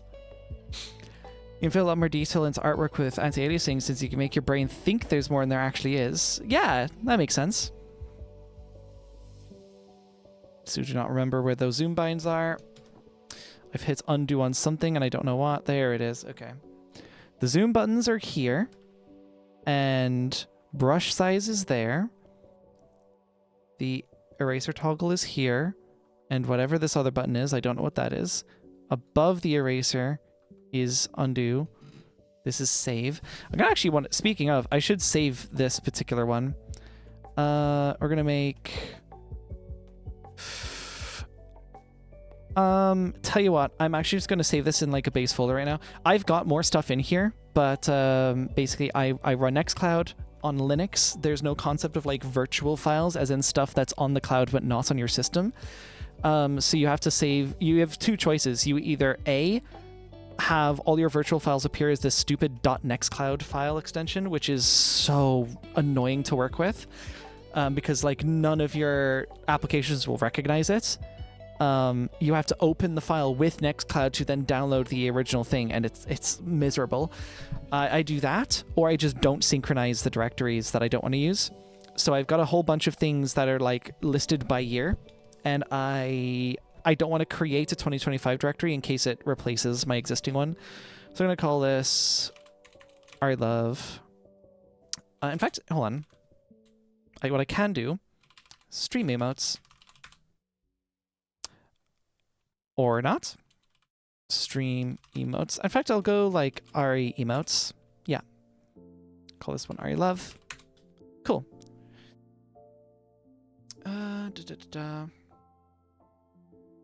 Yeah, all right, back to it. And then, okay, I can drag with this. I'm getting the feeling for it now. Slowly but surely, getting the feeling for the binds. This heart's gonna be interesting.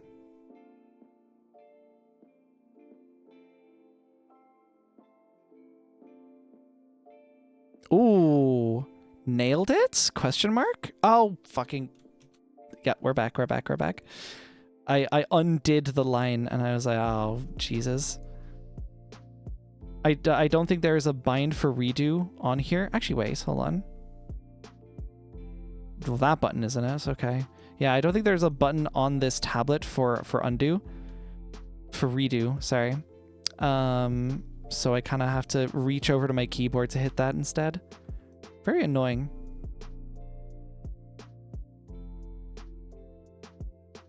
There. Okay, that extends far enough. It's so over, we're so back. It's so over, we're so back. That's basically the flow for this right now. Yeah, exactly.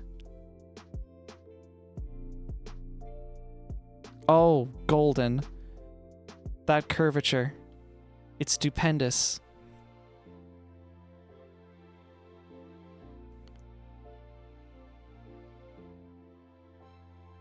That's really good. I like this. Okay, okay. Ari learns in real time how to do curves. Let's go.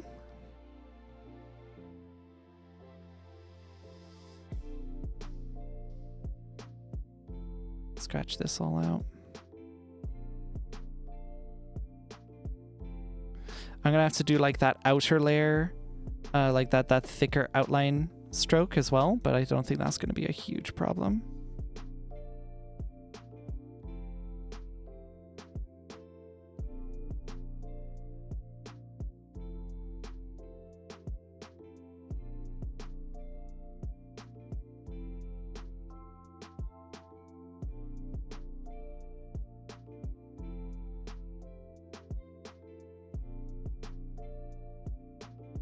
Okay.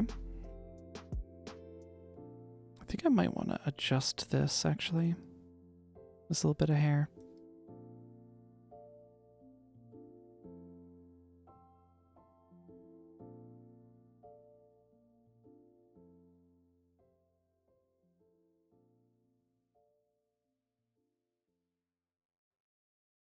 Okay, I'm just gonna do this to it. We'll bring it back. I just need a different shape.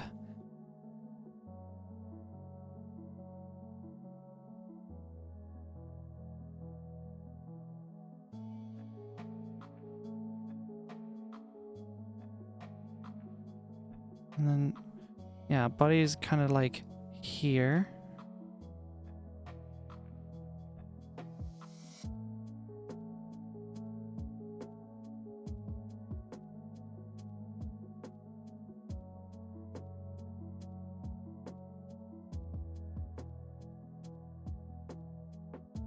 I can see why people charge so much for emote packs.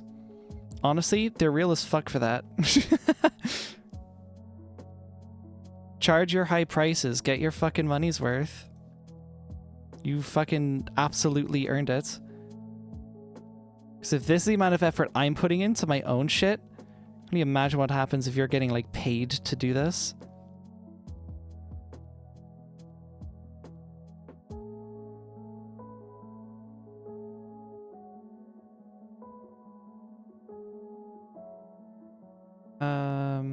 Pull myself after explaining literally everything about pixel art. There's a lot of cool theory with pixel art. I don't blame you. I've dabbled. Not an insane amount, but I've dabbled. It's a very cool art form.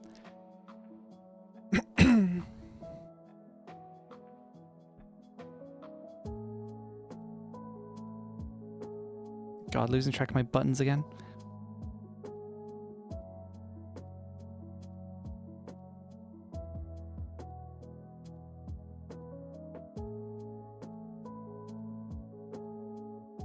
Ooh, I just realized I'm straining my wrist a lot actually. I need to relax it.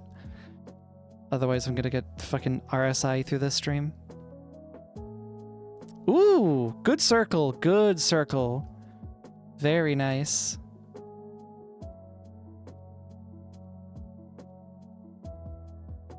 Look, I love how I've almost got like a game commentary approach to narrating my art. That's hilarious. Okay. I fucks with it. I fucks with it. Me likey. Yeah, I'll need to touch up a couple things, but it's looking good.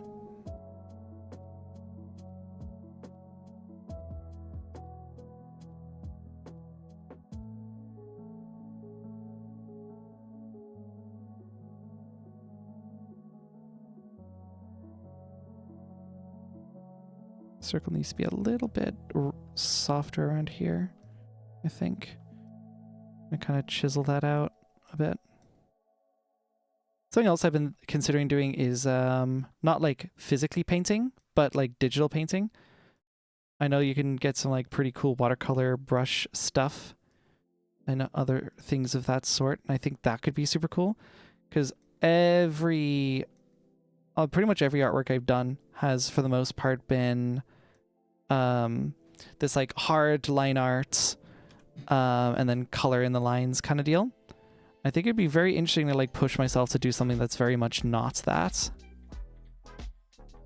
Something that's more like, you know, the form is created as you're going kind of deal. I think that'd be really cool. Hello, Sora. Welcome, welcome. I feel old? How's that?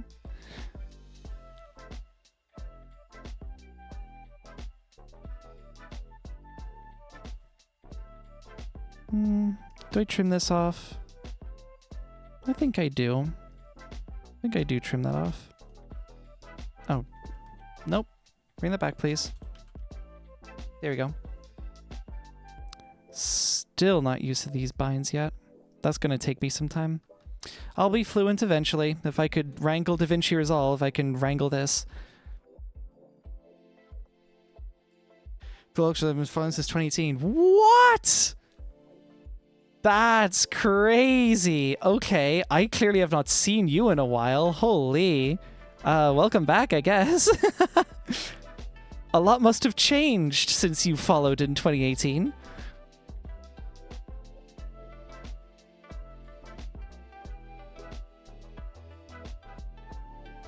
DaVinci Dissolve. Dissolve, or rather the way that you feel when you try to wrangle DaVinci's keybinds for the first time.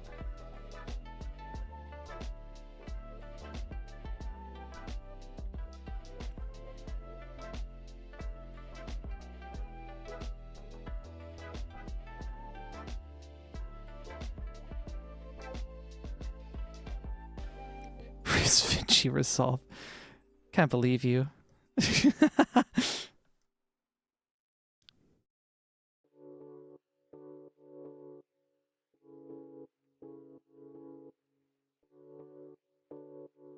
Yeah, I like this. I like what I'm doing here.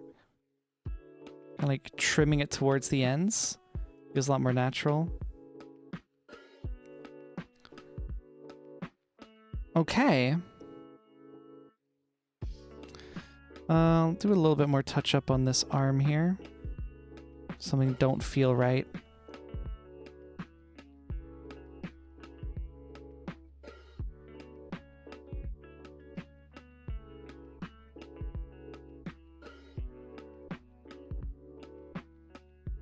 I'm trying to think. You said 2018. I wasn't even like properly streaming back then.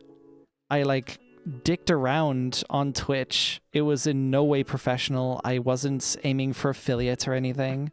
Well, or maybe I was, but I certainly wasn't properly aiming for it. 2019-20 was when I like really started kicking off, like taking the shit seriously. And I took like a big, long, just kind of stop at that. And now I'm like hitting it back. It's like, okay, yeah, this is it. You know? I'm actually gonna take this like pretty seriously. I'm not like going, oh, this is my job now, but I'm gonna see where this goes. And if you know, I like keep my options open. If I can keep my avenues broad when it comes to like creative media, which is kind of my whole jam. Maybe one of them, one of these days, will take off, and then I don't need a day job. I could just do this. It'd be rad. Time will tell. Right. We're officially at the point where I am satisfied enough with the line art where I can now start doing this cool outer stroke. Just to break it up from the backdrop that it will eventually have. The heart is going to have its own, I feel. I feel like that'll be necessary. We are going to have to do like a color layer on top of this, actually, I realize, but that'll be fine. We'll work that out.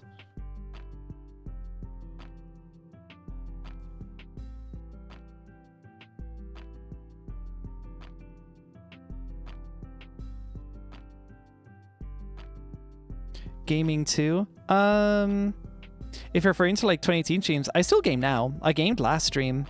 This is a sorta one-offer because I want new channel emotes, and you know, I figured why not stream that process? That could be cool. That was basically the whole mentality. But yeah, no, most of my stuff is streaming. The next stream will be streaming. The next stream will be gaming. I hope the next stream will be streaming. Jesus, otherwise I'm not doing my job very well, am I?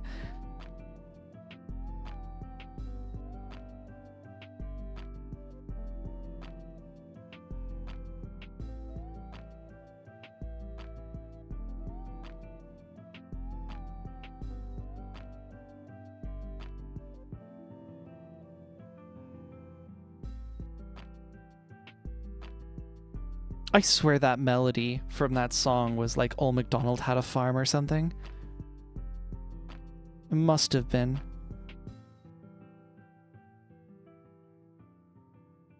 Ari melody. That looks great. Thank you.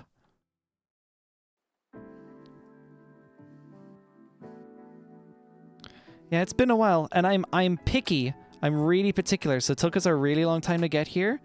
But there is a reason why I take so long, because I want to be extremely satisfied with the end result.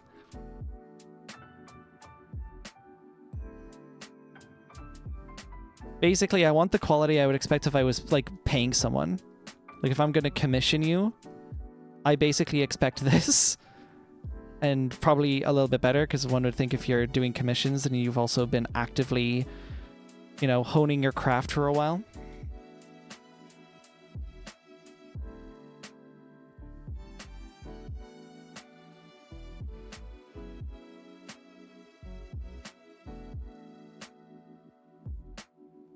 Pay yourself? 5 gifted and I'll pay myself.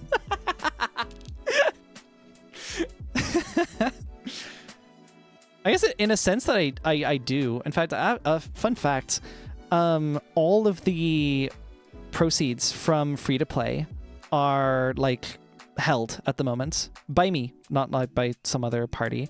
I've been saving them for not a rainy day, but more a rainy project, I suppose. One of these days, I want to allocate that to something. I want to reinvest it, basically. Is the plan. Thanks, Sorry Melody, for the donation. But yeah, I want to reinvest it because the way I see it, the support on free-to-play on that album was just incredible. Like, I could not have asked for a better reception. I am incredibly thankful for it. So I feel like in return, it only makes sense that I should, like, reinvest it into something that, like, you know, y'all can still enjoy on top of what's already there.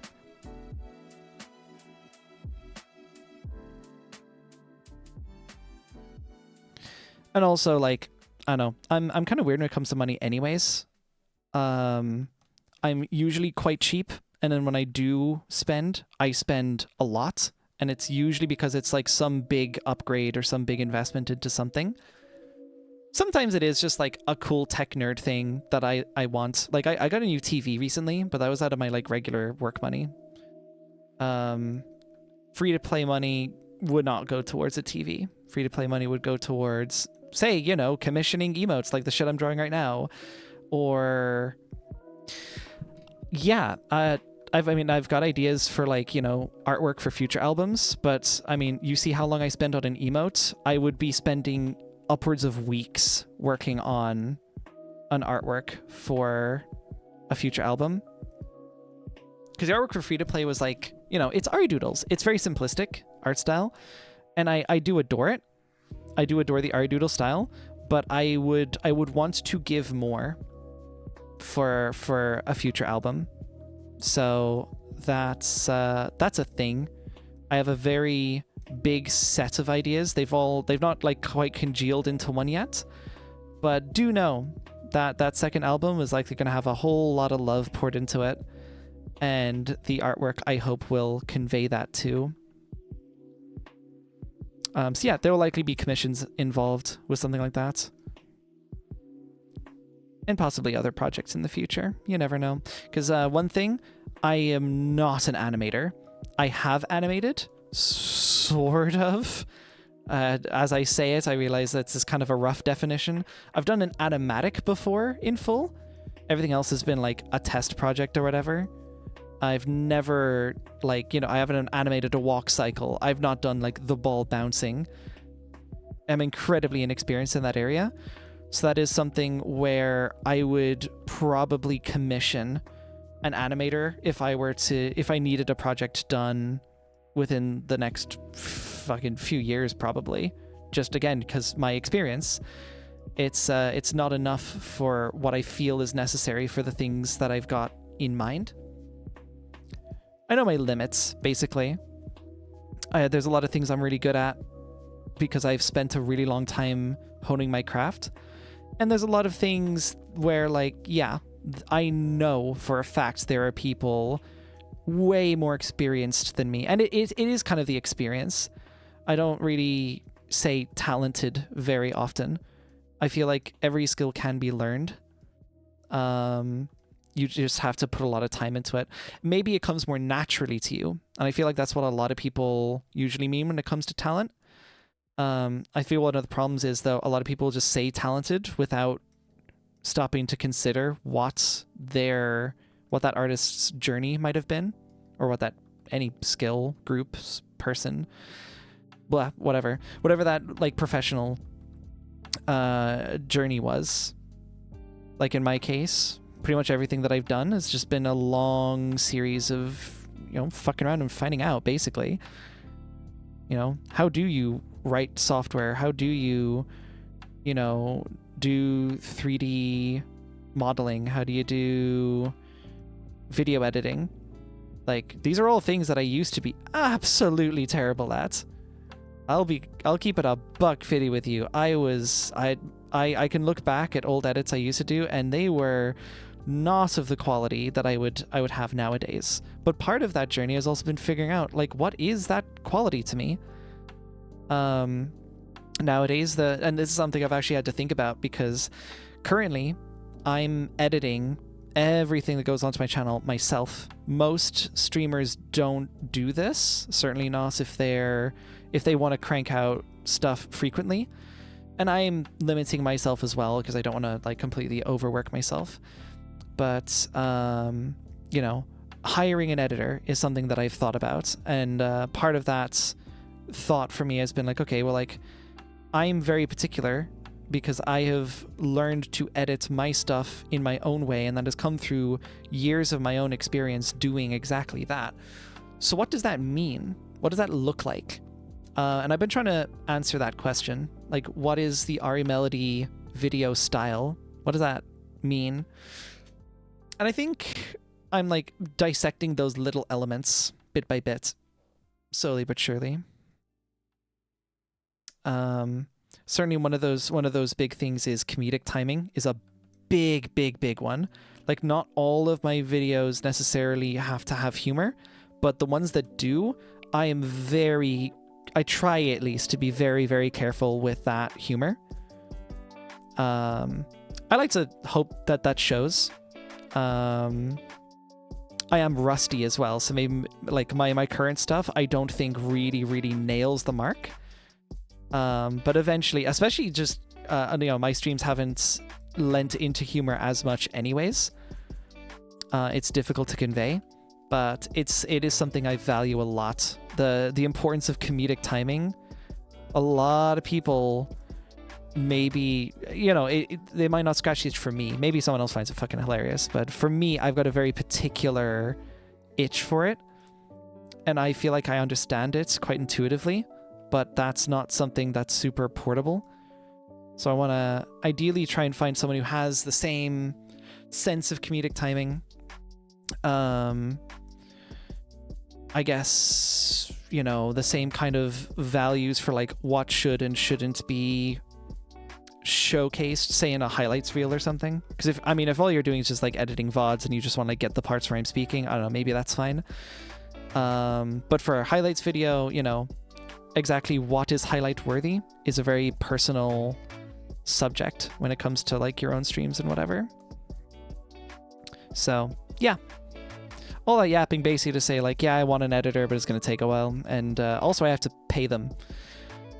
Like, my internship pays well, it doesn't pay that well. It doesn't pay so well that I can, hire other people to do the work for me. Sorry, yeah, I've ignored chat basically this entire time while I was rambling like that. Oh yeah, about that when it was released. Thank you so much. I really appreciate that. Should write a free play next month. I really appreciate that, genuinely. That's so cool of you. So kind of you. How much you make from free to play is a figure you want to share. I've debated it. I've shared it with friends. Close friends know roughly how much I made.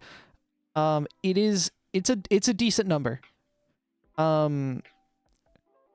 Yeah, I can give vague numbers. I think I want to mull it over more before I go sharing like exact figures. I feel like for transparency it would be cool, but still, I'd like to mull it over because that, I don't know, that can be a touchy subject for some people. Like, you know, what's your salary, whatever. For me, it's more like, oh my god, not look at how much money I made, but look how for me it's a quantitative representation of how much people appreciated the work, and I value that greatly, which is why I haven't touched that money. But it's I'll tell you what, it is a lot fucking more than I expected. Pretty much every single metric to do with that album is several times more than I had expected. And I've done a lot of research into why. There's a lot of stuff revolving around free-to-play success that is not necessarily quantitative. It's very qualitative. Essentially what I mean by that is it's not just, oh, you know, I advertised very well. I pushed the album a lot, but that's not the whole story. A big part of free-to-play success, I think, was in the time since my last music release, a lot of shit's changed in my life. And one of those things that has changed has been I've made so many new friendships. I've met so many new cool people. And I've built these super valuable relationships with people. And in particular, these are people who, you know, when I release a big debut album, they're more than happy to share it. And genuinely, like, if you wanted some fucking advice on, you know, how do I do the, what the hell happened here? How do I do like good marketing or whatever? Make friends. Pretty much. I mean, easier said than done. Friend making is hard, but that's, for me, it was the long and short of it. Make really good connections with people. Find like-minded folks, and in particular, in my case, I know lots of people who are like really big into media ownership. So the fact that, you know, this album's released, it's on streaming services if you want to stream it, but you can also like just buy a copy and it's yours DRM free forever. That, much like it has a strong value for me, it has a strong value for a lot of other people that I know. So a lot of I could see like the emails coming through. It's like, oh, you know, they purchased the album, and these are all people, a lot of people at least, who I know are very big into media ownership. So that's a big one as well. We happen to share a value that buying albums is cool, so, you know, it's likely from that standpoint that, you know, people are going to buy the album. Emote is super cute, by the way. Thank you so much. I'm really liking this. I think I'm done on line art. I think I can start moving on to color now. And after that, once this is polished up, once I've exported it, I think I'll wrap up the stream there, because we are over time. Thank you, Grat, for the notes. I wanted to check something else out, and I came back and just saying that I can share my 4-month sub anniversary again. That's interesting. Huh. Yeah, that is weird. I do love the comedic time of Ari Melody. Thank you. See, I've dialed it in. If I could show my older stuff, my old alias, my Melodude era, as it were, towards the end of that, I was really honing in that comedic timing, because I was super, I had a flow, you know? I didn't upload super often, but when I did, it was like the project was fresh, but my style was still there. But then transition happened, and I had to do a whole lot of soul searching for a whole lot of different things. And I guess my creative style was reshaped in some small and some large ways, as part of it.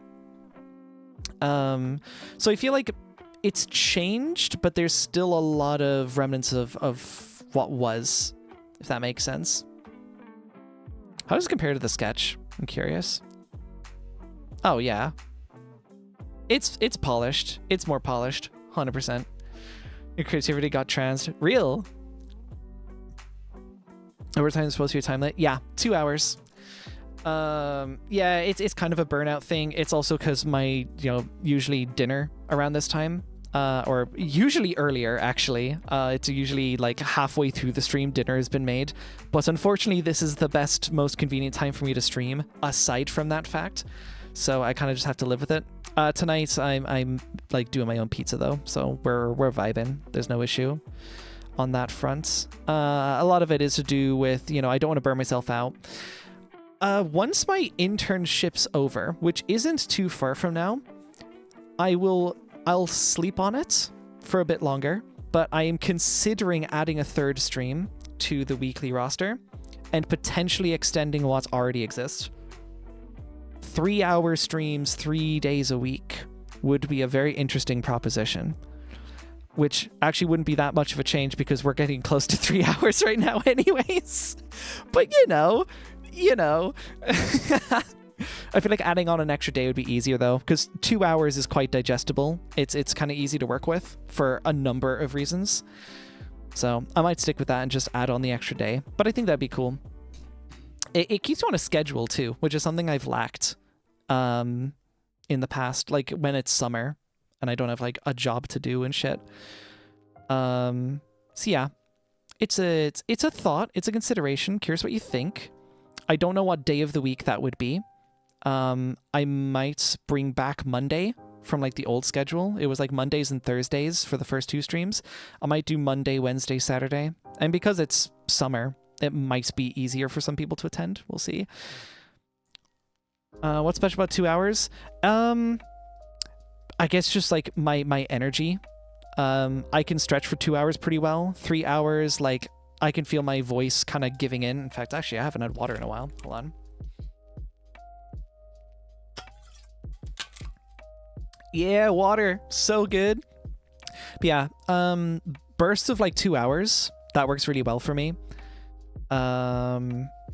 It's also easy to work with in terms of footage. I can just store these 2-hour blocks of footage and easily kind of crank through them piece by piece.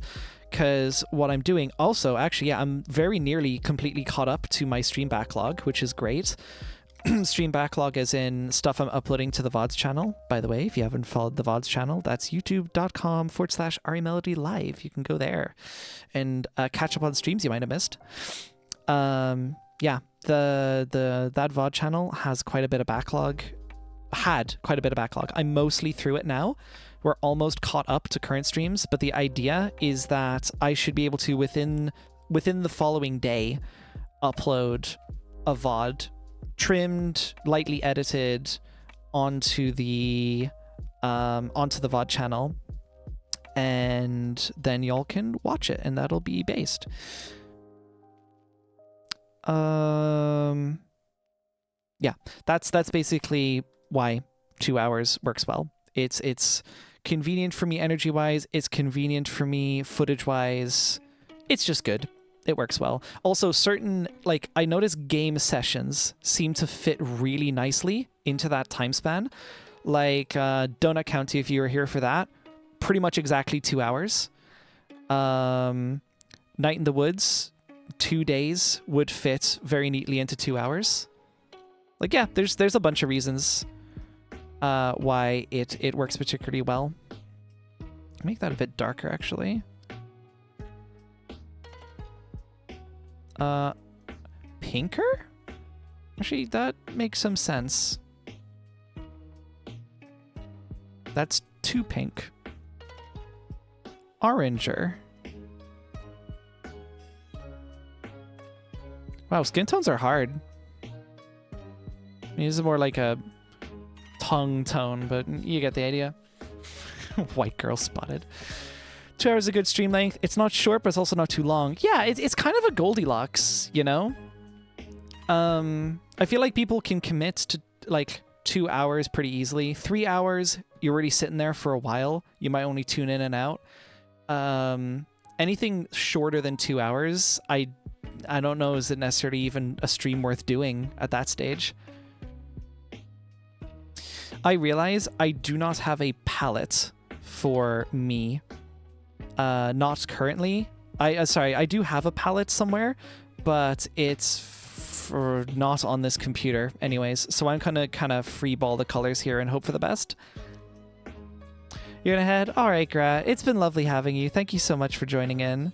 And thank you for the overtime reminders. I am keeping track. I do know I am quite overtime, but once this is rendered, I will upload it and we'll call the stream there. Yeah, we got colors. Yeah, I realize not a lot of you have actually seen what my Sona's colors are supposed to be. You've just seen ariDoodle, who is monochrome, canonically, by the way. That is just how she looks. So yeah, this'll be interesting. Y'all haven't really seen a whole lot of me at all, have you? That's funny. Yeah. Yeah, we blonde as fuck up in here. Yellow! I'm gonna be tweaking this blonde. I find I never quite get the shade right, and I play around with this extensively. I remember I used to use a much duller color, but especially nowadays, you know, as it comes with transness, everything just becomes a bit more vibrant, you know? Happier. So I want to lean into that.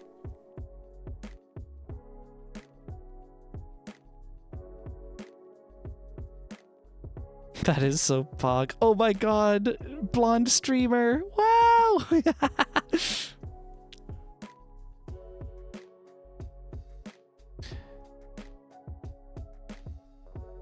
I don't really think about, like, yeah, most, blonde isn't uncommon, but it is not as common as, you know, your brown and your black hair. I have the exact same reaction any other color. Look at an old person. Oh my god, gray hair! That's so pog! This is a very saturated yellow. Yeah, I'm probably going to adjust this, but that's fine. The important part right now is just filling it in. And if you're wondering, hey, Ari, why don't you just, like, use the fill bucket that God gave you? Because, one, anti-aliasing, like, really fucks up the blend. So if I... Oh, let me just patch up this area real quick. So if I grab the fill bucket, I zoom in here and I hit it, I've got these stupid little lines, which is fine if I know the rest of the fill is good, but like on these little outlines here, in fact, look, I think I missed a bit. There we go, see? I end up missing a load of these like nooks and crannies in the line art where I didn't quite fill it in correctly, and that shit is so annoying to deal with later. In fact, one of the passes I'm going to do once I have the color blocked out is I'm going to put like a really vibrant counter color behind. And I want to see if I can spot it through the gaps, because I hate those gaps. You're not going to tell on a like a 32 by 32 image, but I am a stickler and I will make sure that that is not present.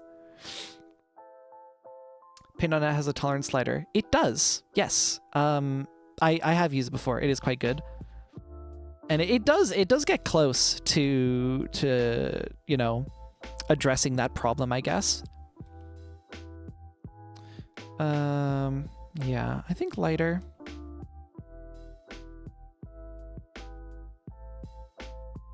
Yeah, I kind of like the light. A little bit more into the orange. It's warmer tone, which is cool. I think, you know what? Yeah, there's something about this that feels very, do I want to say congruent? Don't know if that's the right word. Oops. Yeah, that's another reason why fill bucket can be bad. I realized, actually, yeah, I completely forgot this, like, half line art style. Oh well, whatever. We got the full fill. But yeah, that's one of the issues, is if you don't have that, like, line already drawn, that could be a big problem. It'll, like, you know, your color will spill out across the rest of the whole image, and that's really annoying. So if I like paint basically like right on the edge between the line art and the not line art part, I'm basically guaranteed that my fill bucket will apply to like the whole thing, which is nice. Does Creasa have a tolerance slider, I wonder, for the fill bucket? Tool options. Ah, threshold. It does. Fill extent. Fill into a specific boundary color. Oh, interesting. Wow, I need to crank threshold up really hard to deal with the aliasing. Whoa, and that's just way too much. What? That's bizarre. Oh, maybe because spread is like way too high. Hold on.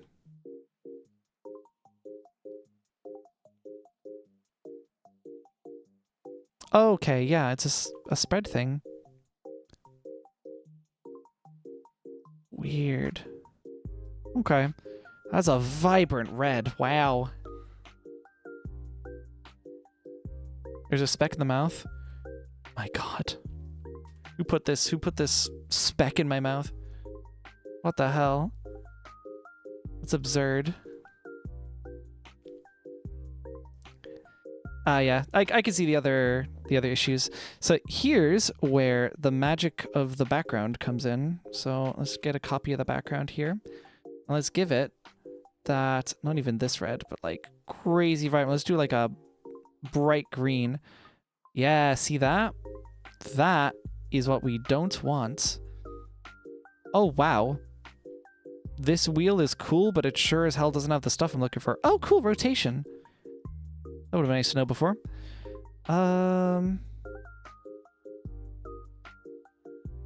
Basic brush settings. Okay. Interesting. Whoa. Nope. Bad, bad, bad. Where's this? Like, okay. Is there an easy way for me to get a color picker?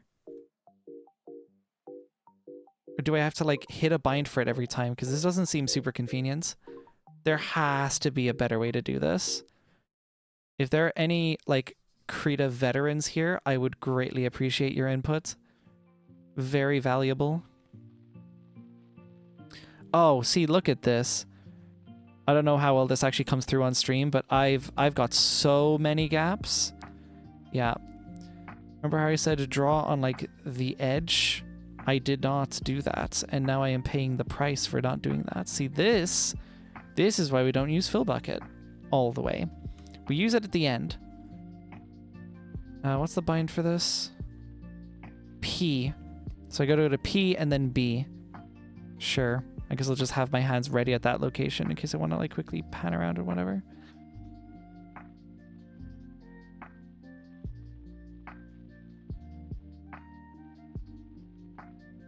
I even missed stuff like in the middle of the hair. How does this happen?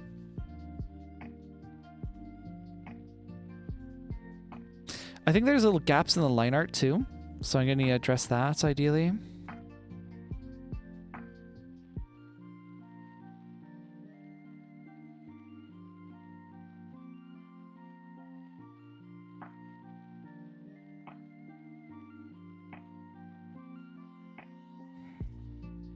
There we go.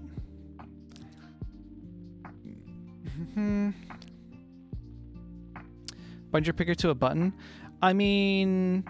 yeah, that'd be the idea. The problem is, my drawing tablet doesn't like. I used to be able to configure the buttons back on Windows, but the Krita app doesn't seem to like actually apply the settings that I'm using for the buttons, and the KDE drawing tablet like settings page, which used to have information for that. After I installed my tablet drivers, that just disappeared.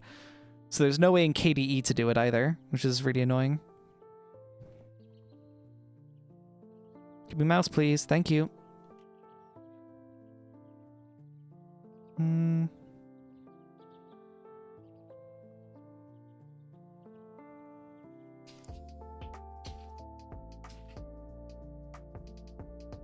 Yeah, I see all those line art gaps. I'll get to you. As long as I've covered the hair entirely. I think I have. All right. Let's quickly address this heart because I think there's a couple issues here. Yep.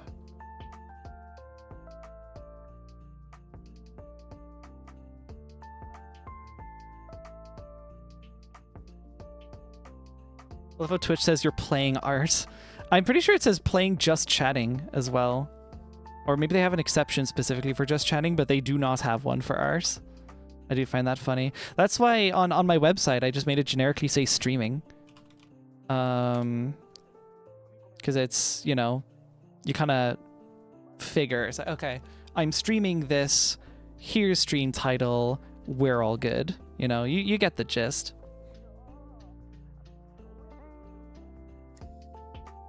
That's not the right color.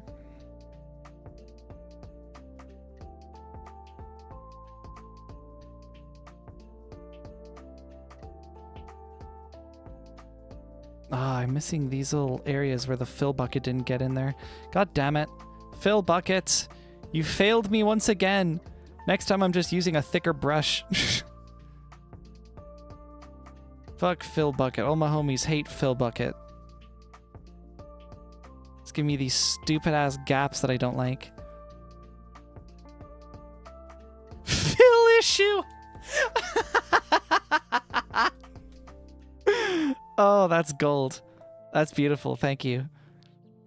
Oh man, I'm not even seeing colors properly anymore. These are some really strong colors. Okay. We'll do a last little patch up on this line art, and then I'll get to the finishings because I want to wrap this up. We've been spending a long time on this one emote. Now, it's going to be a good emote, but damn, been here a while. I was thinking we might get multiple done. I have now learned. Nuh-uh. Yeah, I think I've addressed the gaps. There's a gap there, but that's not in frame, so it doesn't matter. Here we are.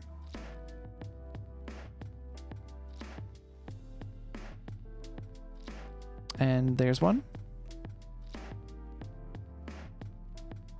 Cool. On the upside, I don't think this stream's going to take a whole lot of storage at all. Because oh wow, that's a that's what that looks like. Yeah, well, that's a color layer for you. So I stream in constant bitrate, but my recording bitrate is it's not quite like set to a bitrate limit or a recommendation.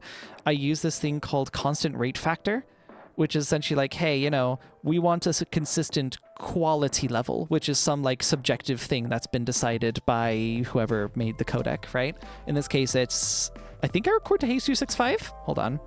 I don't remember. OBS settings, I record to H.264. So they've got a thing, oh, it's actually not constant rate factor, it's constant QP. They're basically the same thing. I think it's like constant quality profile, something like that. Or some other crazy acronym. But yeah, the idea is you set a number for like what your quote unquote quality is, and that will then it'll apply that to basically every frame, and it'll use as much or as little bitrate as it needs. So if I'm playing like a really like noisy game, or like something that's visually noisy, there's lots of stuff happening and lots of stuff moving around a lot, it's going to be like, you know, I churn out like a gigabyte, and I limit each footage file to like 1 gigabyte so they're easier to manage in bulk. I'll churn out like a gigabyte of footage every like 10-20 minutes. But if I'm doing something like, say, the dev stream, that I think was like 1 or 2 files across the entire 2 hours. Yeah, and I think this stream will be like pretty light as well. What are we currently sitting at, actually? There's 3 clips. We're in the process of recording one of them. So if I had ended the stream on time, it would probably only be 2. Speaking of, we're nearly at the 3rd fucking hour. Oh boy, I gotta finish this up. Color. I haven't decided what color I want her top to be. I'm gonna go for a white for now, and I'm just gonna like see how I feel, I guess. Oh, that's hilarious. This white looks green because this green is so fucking vibrant. It's actually like burning into my eyes.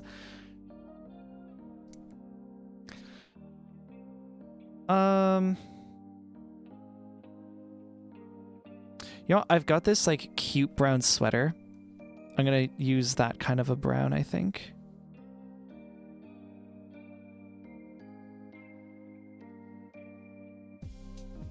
I think that works. The white is semi-transparent, I think. It looked greenish off-white, but now it's grayish off-white. So yeah, I don't know. Because I don't think I was I in the greens? I don't know. What? Like, hold on. Yeah, this is a pure neutral white. It just looked green because it was seared into our eyes. Okay. In terms of emote size? Yeah. I like that. I like that. You certainly get the idea. Like, that's a heart. That's someone smiling. That's cool. All right, great. So those are the blocked out colors. Now, this part's going to be interesting. Highlights. How are we going to do highlights? We're not going to do a sheen like that because that doesn't really work for hair. But I can do this.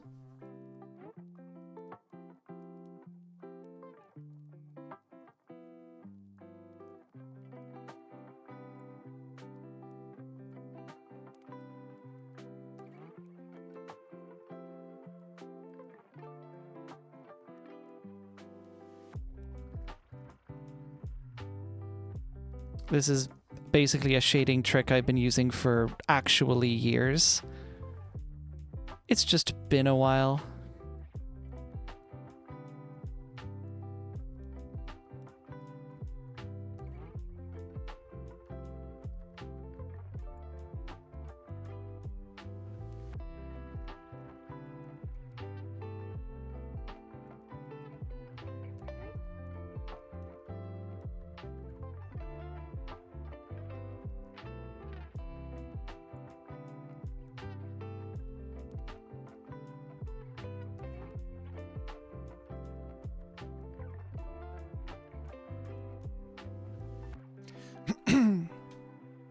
The reference is diva bisexual at heart.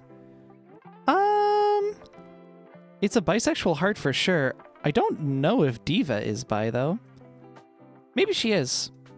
I would assume the artist had a reason depicting her with a bi heart, be it headcanon or otherwise.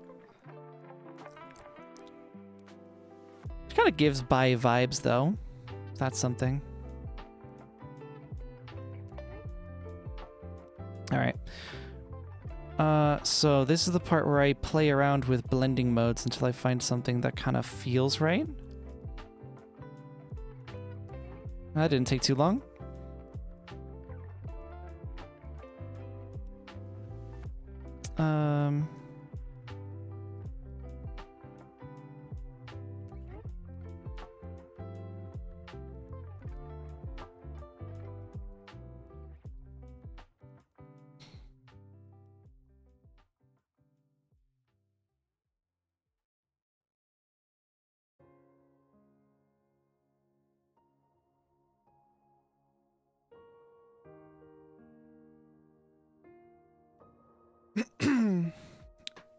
Maybe sound like they're buying the main diva. Possibly. Yeah. On the highest, they look great. Thank you. Thank you.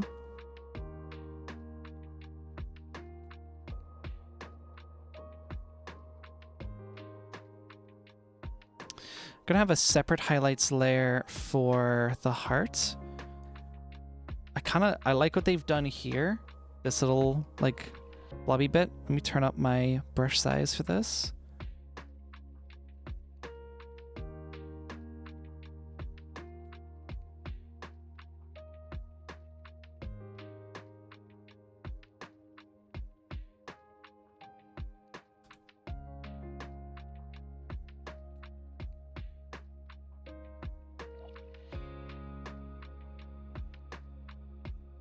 What the hell?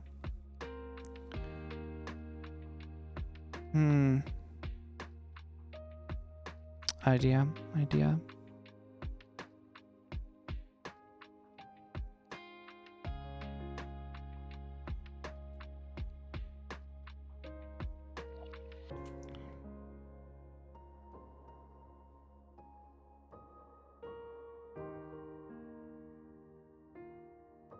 Oh shoot, I turned the opacity down. Oh. Wait, when did I do that? Hold on. That's mildly concerning.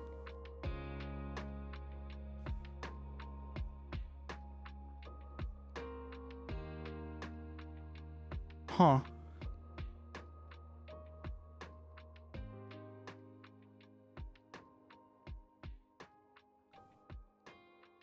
Okay, anyway.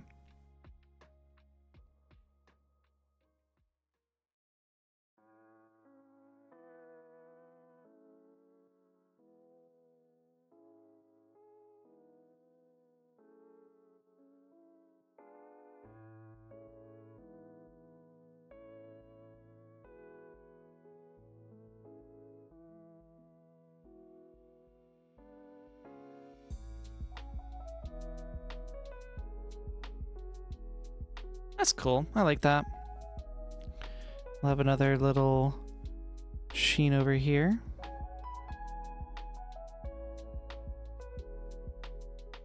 I feel like having little sparkles around, like she's got, would be super cool as well.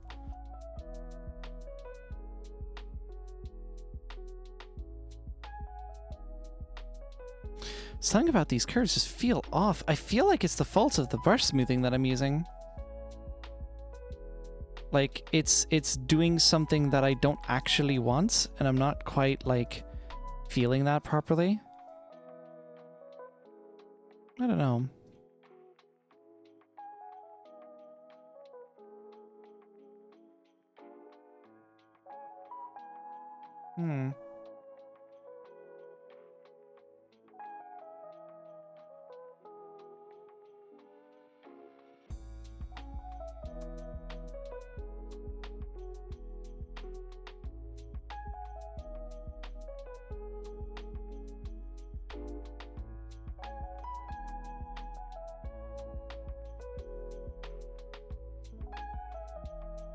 Okay. Yeah, no. That needs to be a thicker sheen. We can't be having, like, super fine details.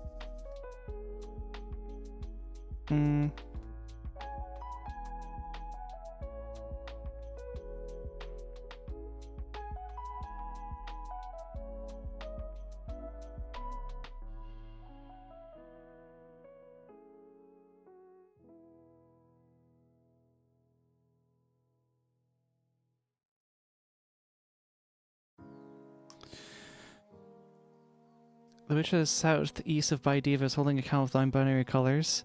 NB smells scented candle. Oh my god. Yeah.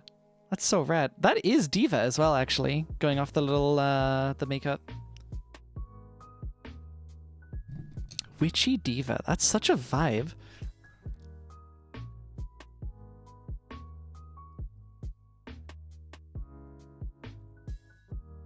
Okay.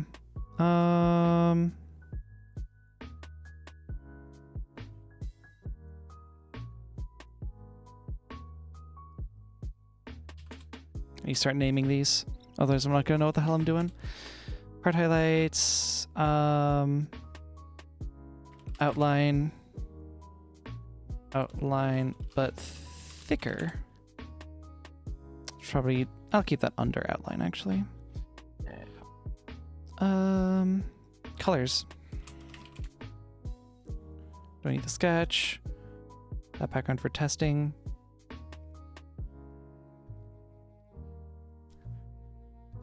Diva's a witch. D-witch. First name San. Of course. Okay. In terms of shading, while I used a bright white for my highlights, I usually don't for shadows go for like just straight to dark. Did my music just stop? It did.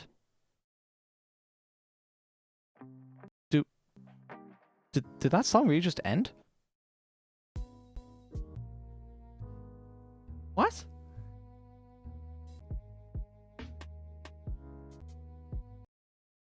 What? Huh. That song just... wow, they got a bugged Spotify upload. Oops. I'm pretty sure that's an old release too. Yeah, that's 2020. That shit's been up there for like 5 years. Oops. Oh well. Whatever. Do we wait so long to get that? Yeah, so I usually don't go for just straight black. I'll go for like a dark shade of purple or orange. And which one I use kind of depends on the tone of the image. If it's kind of colder, I might use a purple shadow. And if it's warmer, I'll use a more brown shadow. So yeah. Oh, right. Okay, I understand why that's happening.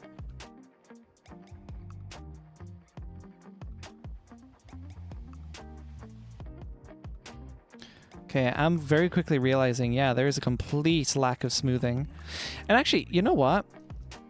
I'll go weighted. I'm going to bring it down a shitload because I realize one of the big issues, and I think I've noticed this before when it comes to drawing digitally, you do not have the physical, you don't have the friction of a pen or a pencil on paper. And the fact that, you know, my pen just so seamlessly glides over the surface, I think does kind of fuck me up. You can get, like, sheets that you put over your drawing tablet, I think, that give it that kind of grit almost. I've not looked into that, though. I'm only aware that such things exist. In fact, I think they did this for... like, Apple did this for the Apple Pencil when they released it. And it was like, oh, yeah, you can get these little screen protectors for your iPad that also give it also give it that kind of texture. Yeah, that's the word I was looking for. That took me a while. Artificial grit.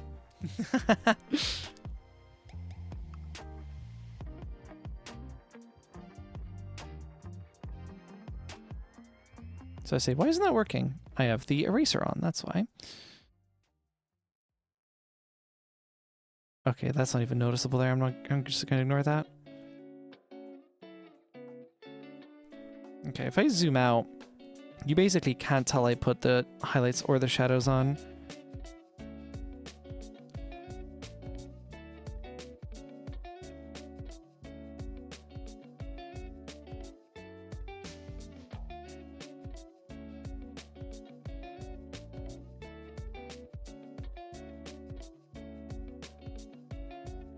Okay.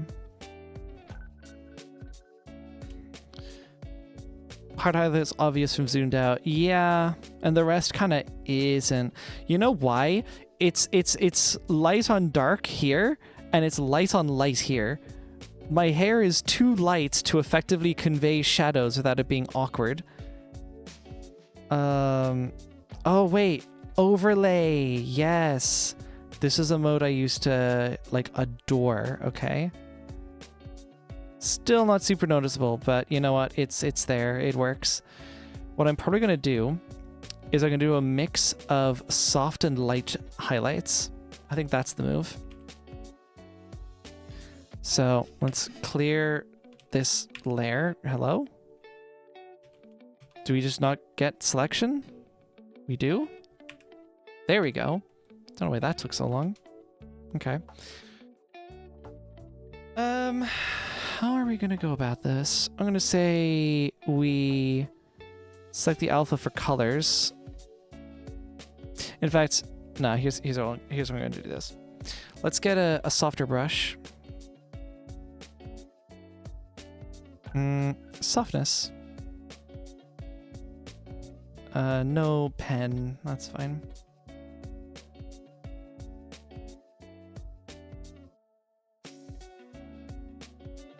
I'm gonna bring this really low down.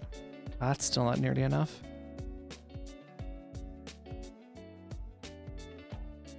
Huh. Really? That's as much as you can do, huh?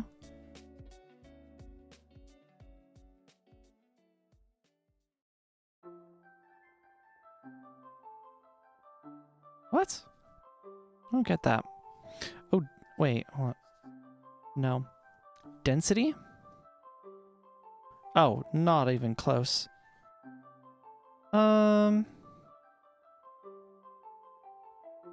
Softness is what I want, but that's really not that soft.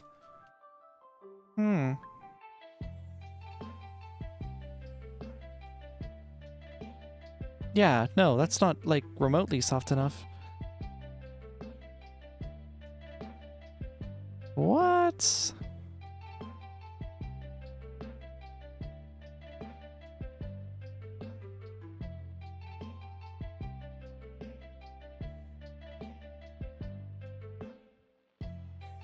That's weird.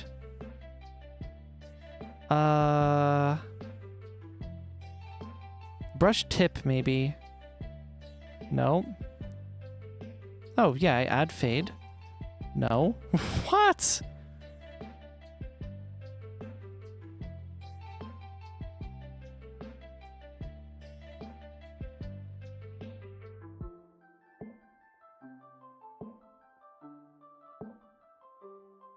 Oh, right, I'm in the wrong, like, color. Jesus.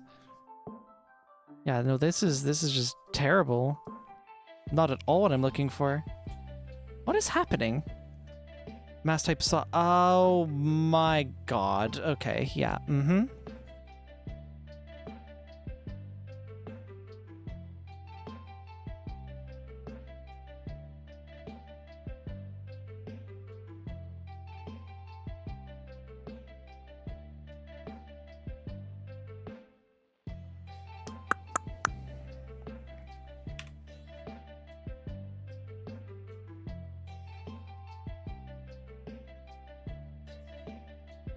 That's still not remotely close. What the hell? Chad, how do you adjust softness? Can't believe I'm having to ask this question, but like, here we are.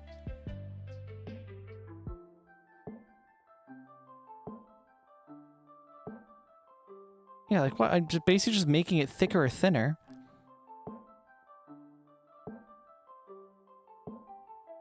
This cannot be that tricky of a problem. Hold on. There's gotta be pre-baked brushes that do this.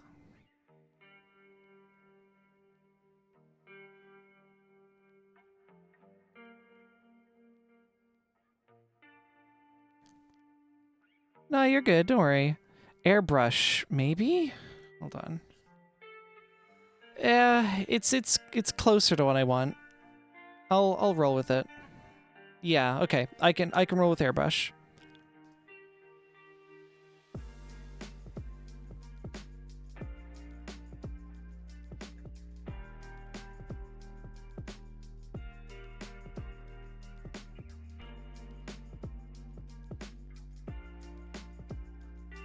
We'll select everything in colors. We'll invert selection, delete, and there we go. Now it's contained.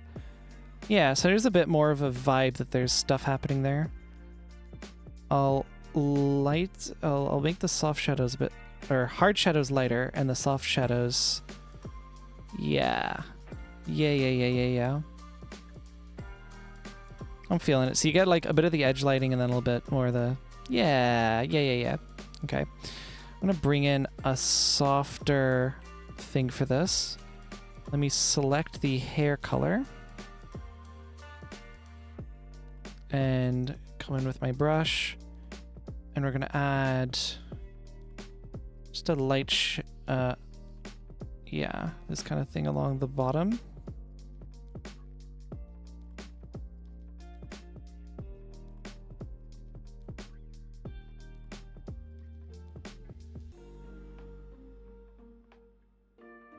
Hi, Artist Synth. Welcome.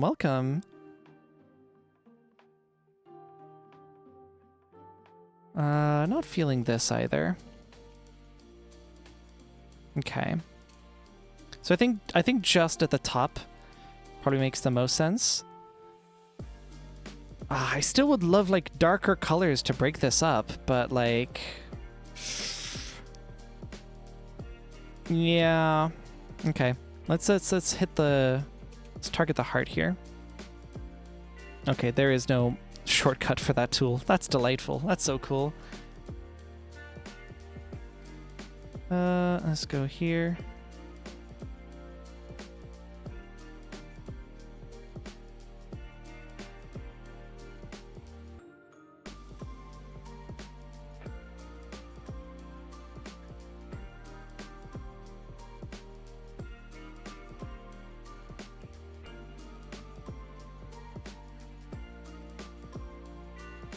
I think in general, this is kind of a bright image.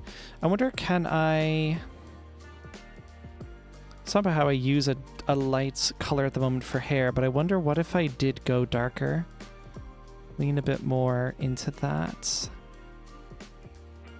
Oh, more saturation, surely.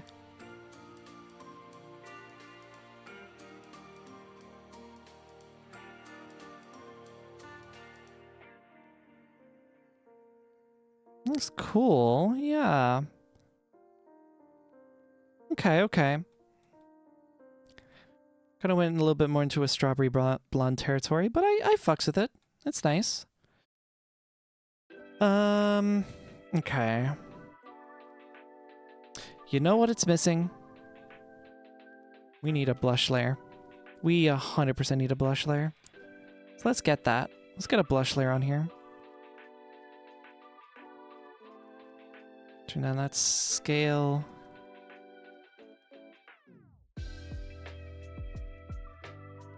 A little bit more.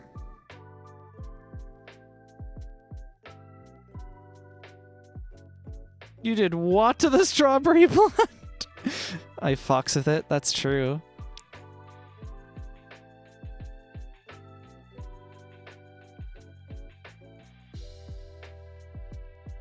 Okay, I do like the airbrush tool. I do like how I get to kind of just lightly tap in the things that I want.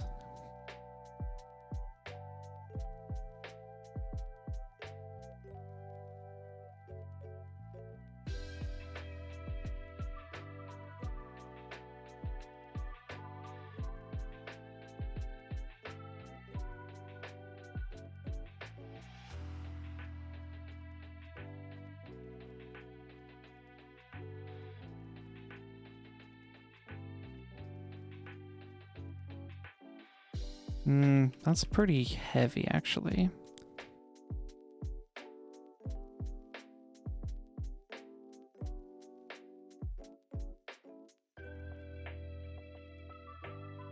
Cool. Something else I can do, I can maybe set this to be overlay. No. Luminosity. No. Color. Burn? That kind of makes it just more like tanned. No, I am looking for this. Did I try multiply? Oh, multiply does make it bolder. Yeah. Cool. All right. What's... No. Stop. Duplicate layer.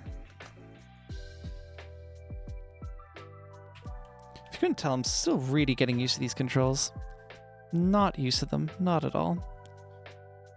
Ari's brushes. Go back to this one. And we're going to add a much... smaller size here. Here we are.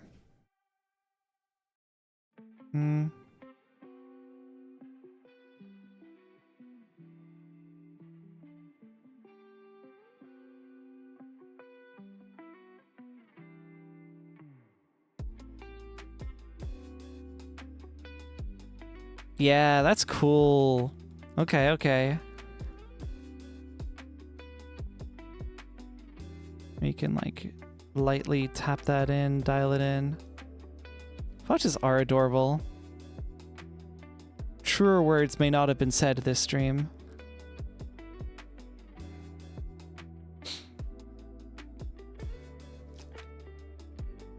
Okay. I feel like we're getting there, surely. Something I do want to try. I like what they've done with like how the eyelashes over here have like that little shimmer to them. So I kind of want to see if I can emulate that.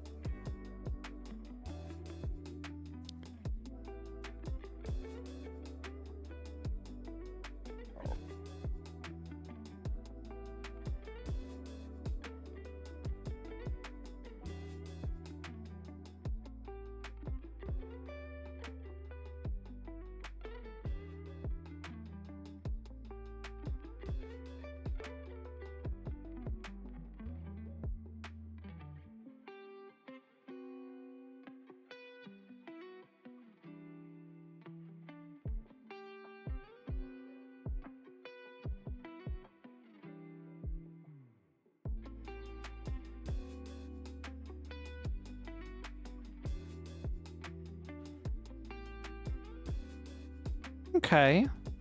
That's interesting. I think I want to warm that up.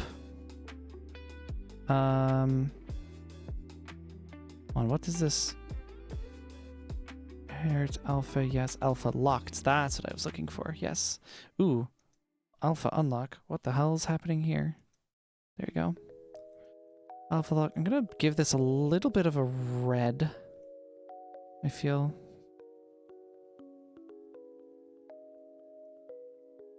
I changed my mind. You know, I think it just needs to be a bit softer. And I think the way I'm gonna do that is by taking this, filter, blur, just Gaussian this a little bit.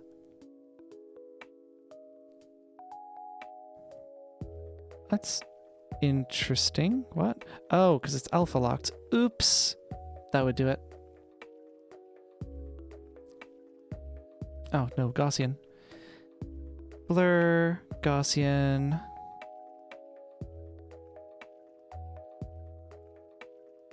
That's better. Yeah, that's too much. I'll merge these.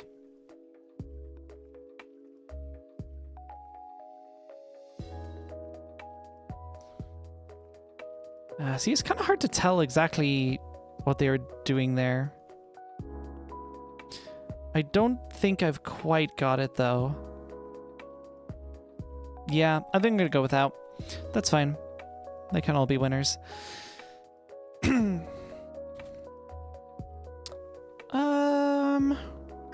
Right. The line art. The line art coloring. How could I forget?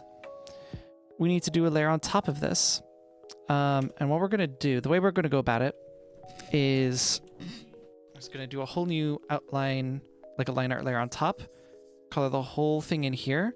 So the idea is I've got it all in one. Ooh, there's little bits of line art here, actually. Get rid of those. Just make sure you got the rest. I don't see anything else creeping into the color, so I think we're good. Cool. Emote creation? Hell yeah, emote creation. The first one, even, if you'd believe it. Right, so yeah, I'm gonna go for like pretty dark, but like a tinge of red here. And then we do this to it. And then that should help separate it from the rest of the piece. I'd count the ariDoodles.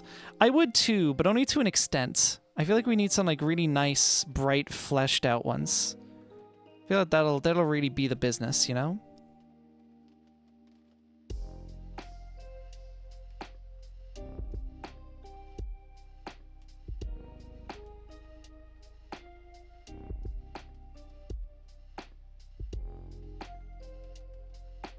I think this one's lovely so far.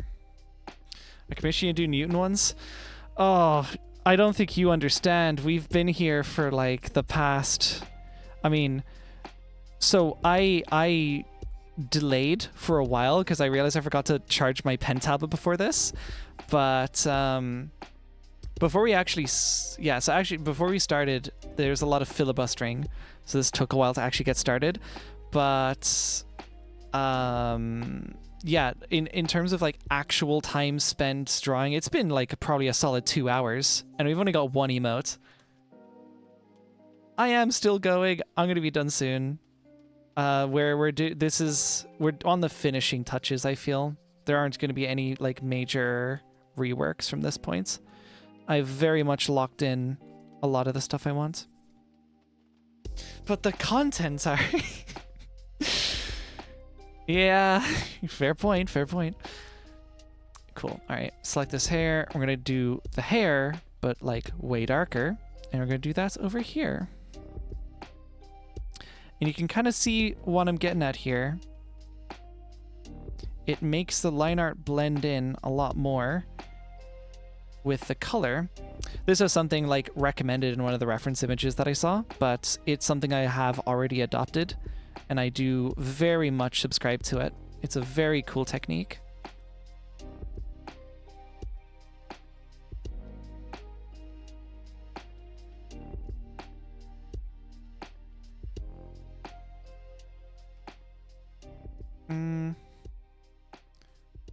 Is that all the inner hair bits? I guess we have this, maybe. Nope. I'll go like right here. I think that's good. Whoops. Did I just zoom in to see a defect? No, I think we're okay. I'm going crazy. I'm seeing things. There's a cat in my home that does not live here, but now I'm paying attention to get strange has been removed from the premises. Black is poking out a bit next to the eye. Oh, I think you're right. It is. Thank you. Now I'm gonna police this whole thing and make sure. Hey, we've got this, but that's fine. I can amend that.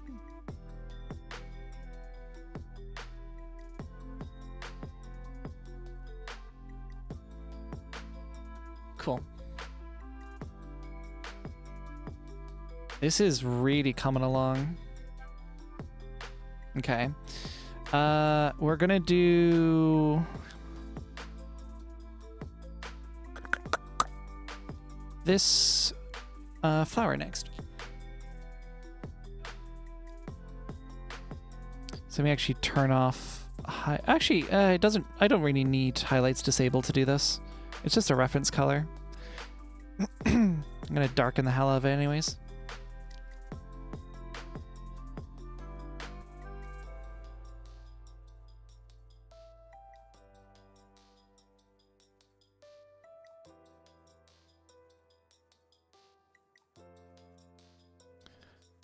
This is gonna be a very worthwhile project, I hope. I'm definitely gonna need to practice a shitload more if I want to make like a bunch of streams out of this, though. Or sorry, not necessarily a bunch of streams, but if I want to make more emotes, I'm really gonna need to like, not refine my process. Lord knows I've done enough refining today, but optimize. That's it. I need to optimize my process because, woo boy, this does take a while. Yeah, I like that. I like that. So like, if you compare between, like you see, it just kind of brings it all together a little bit more. It's a small detail, but it matters. It's important.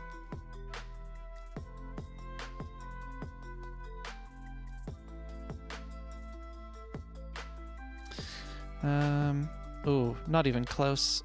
Something way lighter.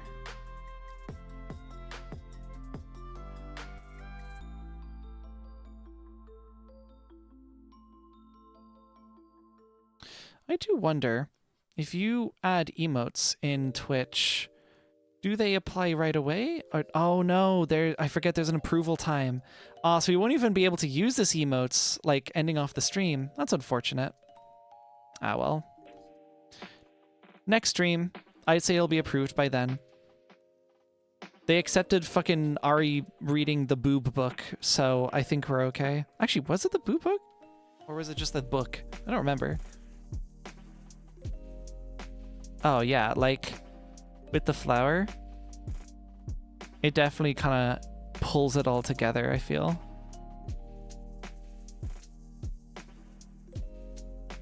Ari boob's book. Yeah, hold on. Yeah, because that's gonna be really confusing for people who aren't on my personal server where I like share these a whole bunch. So we have Ari book, right? This is Ari Doodle reading a book, and this is Ari boobs. I wonder, can you guys tell the difference? Oh my god, yeah, they did take Ari boobs. It's because they wouldn't accept an emote with the word boob in it, but they were willing to take book. They didn't really care about the content. Yeah. Oh wow, actually, hold on. Where's canonical Ari Doodle? Like, I just sat back in my chair. I'm proud of this. This is really good. I'm very happy. Okay, I'm gonna do one last little bit of touch up here on the line art. I feel like there's another stage that I might be like forgetting. but we are definitely like most of the way there. This is very nearly like perfectly complete. Oh yes, I wanted to add some little extra bits. These little like glyphs, you know, little sparkles in the heart. I want to add those. Those will be much faster. I mean, okay, it involves me drawing the shapes, and knowing me, I'm gonna be doing that a couple times until I'm satisfied, but you know, we'll figure it out. I'm just in a very vibrant green just so it like breaks up from the rest of the image. Wow, that did not take nearly as long as I thought. I thought I'd be at that for way longer. Yep. And good.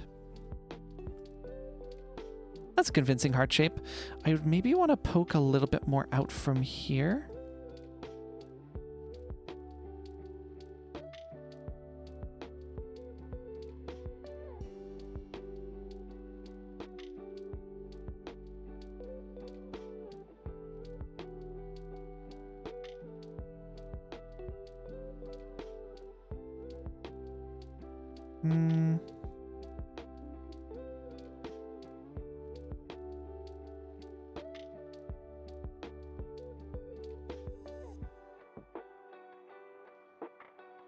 See, I've taken a heart I was happy with the shape of, and then I went lumping around with it.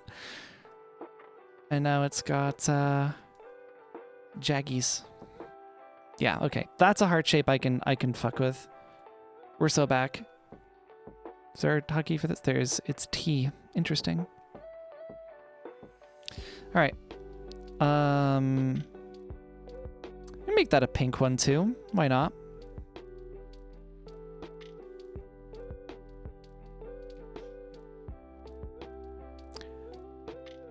Actually, you know what? Pink works because of the rest of the image. It might, funny enough, actually make more sense to make this a green heart. And actually, yeah, because green heart, like that particular heart color is something I associate with like ariMelody So it makes sense. Why is there a singular cat ear centered on the top of her hair?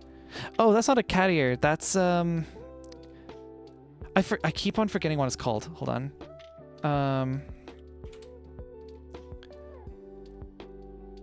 Ahoge? Is that how you pronounce it? Here we are. You see on anime characters all the time. These things. This is a very exaggerated one. That's even more exaggerated. But yeah, it's the little bit. The little bit that like pokes out at the top. That's all it is. No cat ear, unfortunately. Perhaps another time. I can see something kind of being done here, and I like it, so I'm going to give it a go here. Where I paint it a deeper, more saturated color, and then I go in with the airbrush, wherever the hell the airbrush is. This one. I then go in with the light color, and I kind of fill it with that.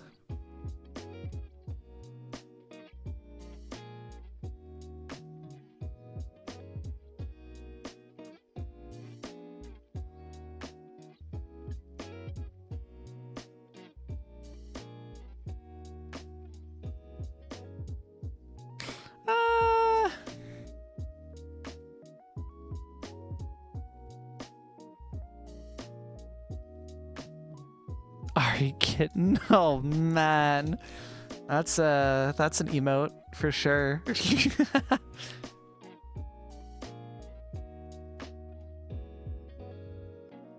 Wait, what? Where is it? Where's it taking the dark color from? That's weird.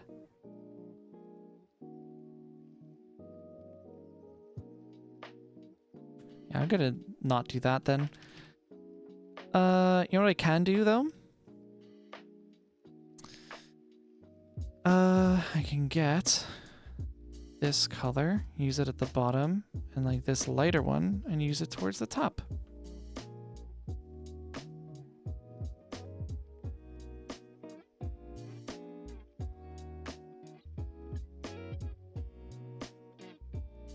Gaussian blur, it's probably dark because out of bounds is all zeros. Maybe. I would rather for Krita to compensate for that, but I guess it doesn't.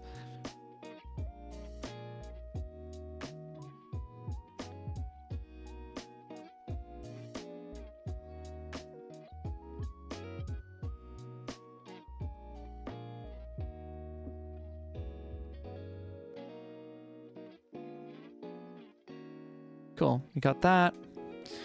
You know what I maybe want to do? Yeah. I'm going to do a very thin but dark outline outside of this. Like, how thin we actually talking here? A 12 maybe? Even less. Probably an 8.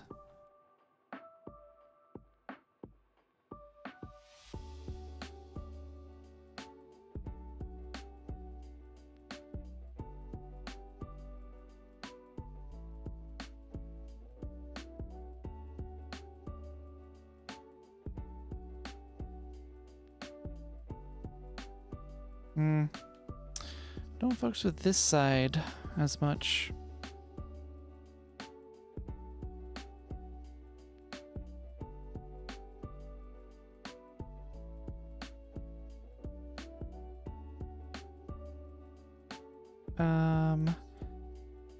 There? Nope. Eventually.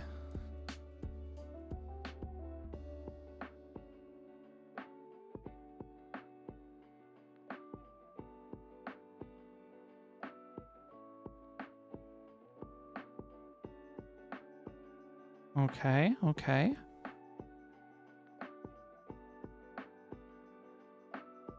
Yeah. Sharpen this a little bit. It should not compensate. I feel it should compensate for that, but it's not obvious to me how to do that other than simply not blurring the edges doesn't feel acceptable. I think in most cases, software that does that, they'll like kind of just expand out the color from within, if that makes sense. They don't blend in color from the outside. I don't know exactly what the algorithm for that is though. It's just me, or is the brush shape like lumpy? Why is it not symmetrical? Yeah, probably just because I'm doing a lumpy ass shape. I'm gonna get rid of this fucking outline layer. It's more trouble than it's worth. Okay, so that's a little green heart. Now I want to do little sparkles, and then I want to wrap it the fuck up. We're over time. So over time. This is actually, I think, the longest stream that we've had. And there was not supposed to be competition for that title, but here we are.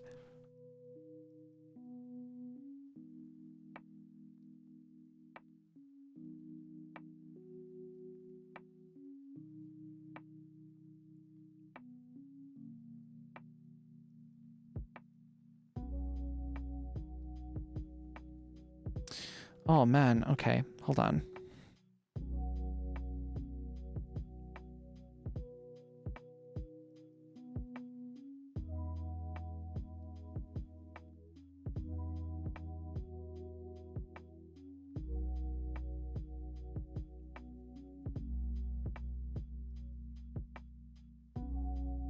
Come on. Come on, Curve, you can do it. I believe in you. No, not because of the shape you're drawing. The actual brush, the outline, and the cursor. Oh, yes, it is. Why? I don't know.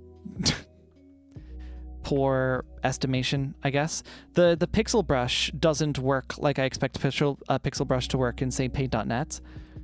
Paint.net, you ask for a 2x2 brush, you get a 2x2 like square.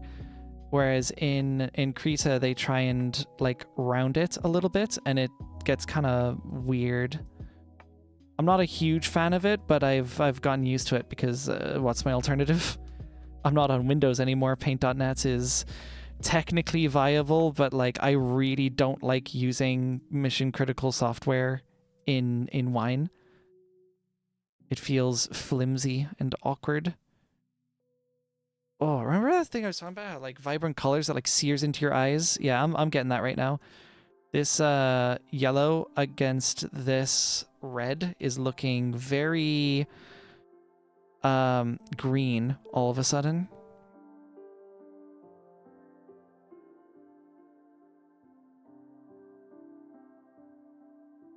Yeah, it feels like an awkward sparkle. Okay. We'll do it one more time.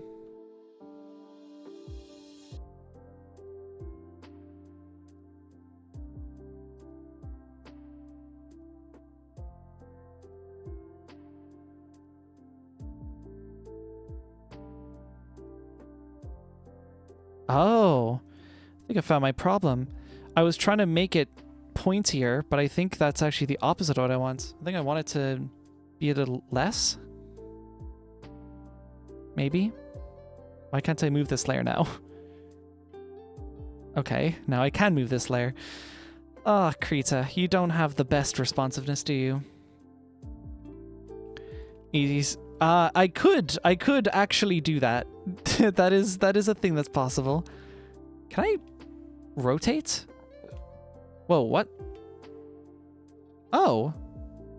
Group grab is control. That's fascinating. Rotate? Oh. Control T. I understand. Ah, see, okay. We have the problem again. I want to use the cool sparkle, and I want to put it in a similar position, but this is light on dark, this is light on light. That's not going to work. So, sparkle go here, I guess.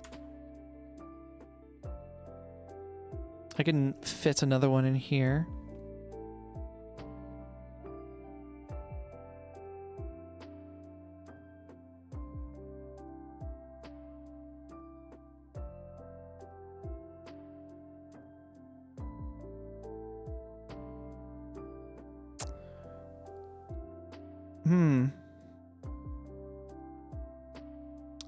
Purple pinkish is a space color and contrast, okay. Ooh. Interesting proposition. Okay.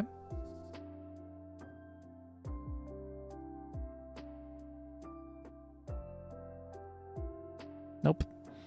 There's no shortcut for Control R. Gotcha. Control R and then Control T. There you go.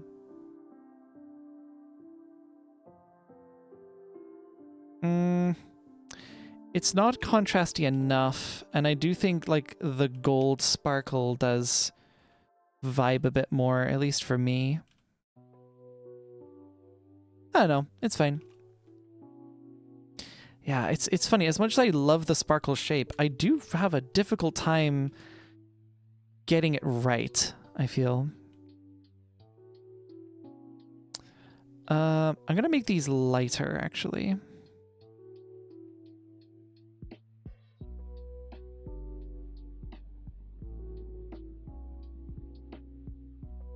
And then I'm going to grab airbrush again. We're going to get a deeper color. I'm going to get a bit more into the oranges, actually. Airbrush that in on the underside. Right, so I'll just kind of like take over. Then a much lighter color that will airbrush in from the top. Not too much. Just kind of ease it on.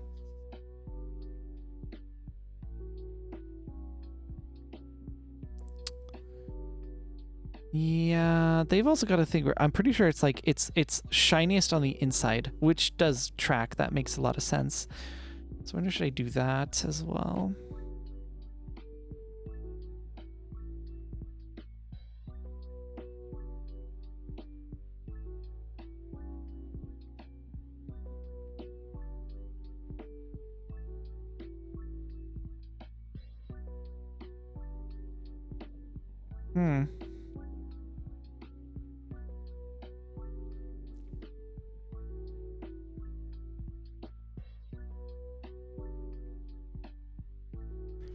Okay.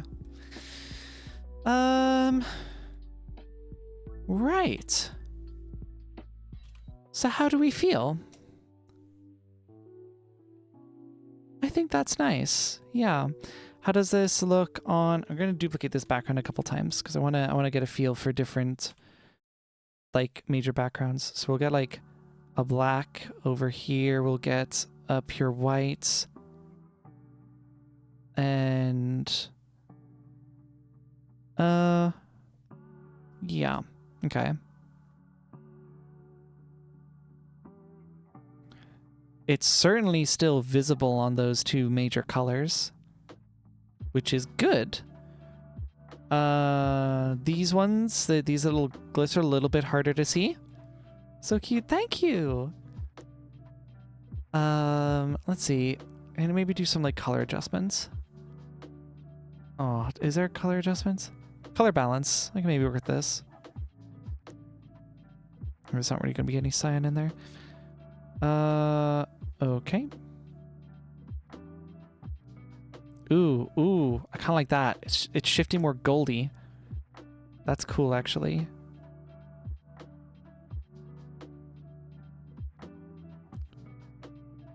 Okay, color correction to the rescue. Let's go.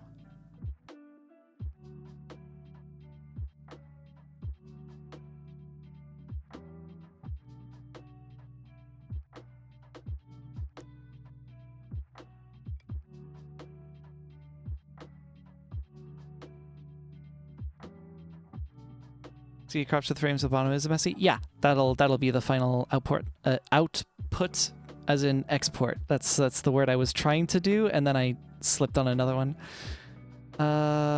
Adjust color balance. Let's do it for the heart as well. I'm curious what we can get with the heart here. Biggest effects happened playing around with the highlights. I already got that way closer to the green I was looking for, so that's good.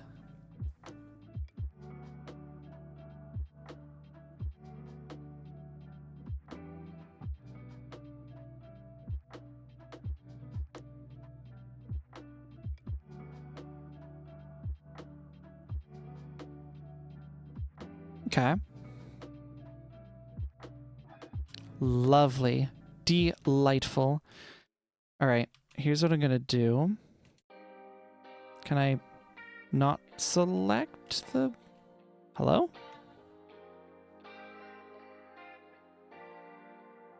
That's interesting. I can't seem to select the area here. Ordinarily, I could do this, and now I cannot. Select visible layers? No. What? Hold on. Thank you, Grat. Thank you. I do love how this came out. It's really nice. Display selection control height. What? When in God's name was that toggled off? Okay, so my selection was working the whole time. It was just disabled? That's really stupid. Whatever. Actually, wait, quick side by side? Oh, yeah. Oh, yeah. We're so back. All right. Can I, like, export just the selection, I wonder? Is that a thing that's possible?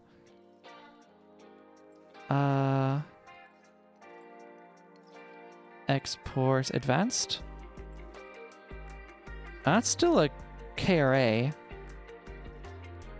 I probably want... Oh, gotcha. Okay, hold on. We'll export advanced. I'm going to assume export just selection is like a thing here.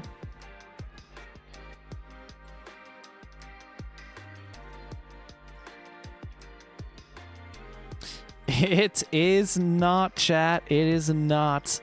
But I tell you what I can do. I can copy this and create from clipboard. There we go. Does this have a backdrop to it? Hold on. Oh, bastard. Oh, that... Yeah, I understand why. Okay. Okay.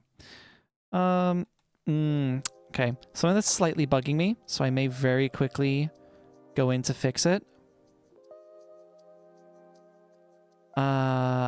I'm going to scale this carefully, but I'm going to scale this because... Wait, what? Are we hiding selection again? What is happening? Can we please just select the layer? Wait. Can I not use the transform tool on this? Can I ask why? Okay, hold on. New strat. Keep the background visible, but transform that. Okay, what is happening? Transform tool just doesn't... Oh, there we go. There. Okay, that took way too long. I want to scale this a little bit because the It doesn't quite fit in the bounds, and I would like it to fit in the bounds. Yeah. That was pretty non-destructive, I think. That's okay. I'll bring the background layers back in here.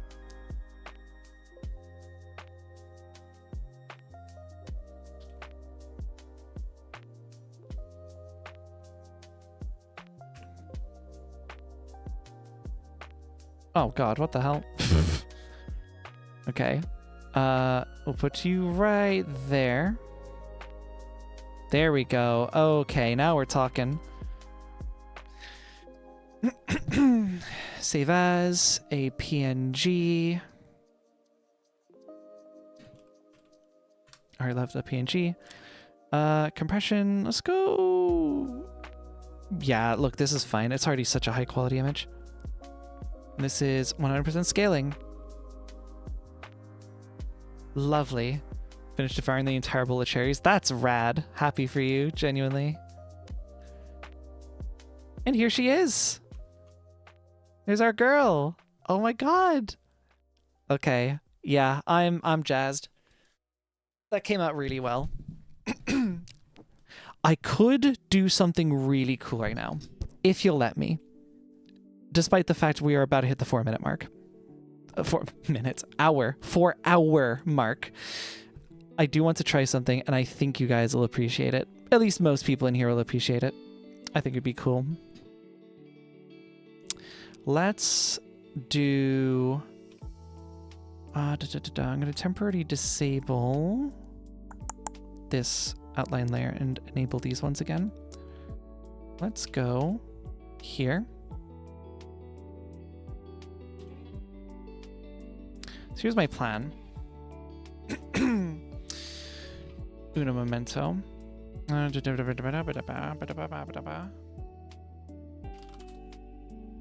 can never remember the damn colors or the pattern for some reason.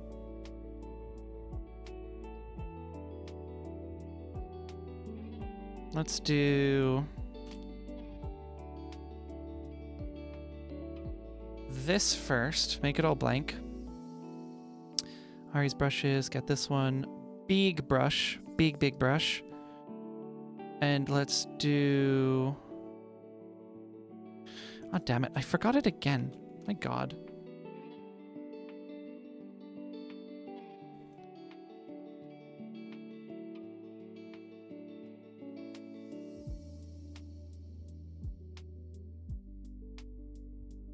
I think most of you already know where I'm going with this.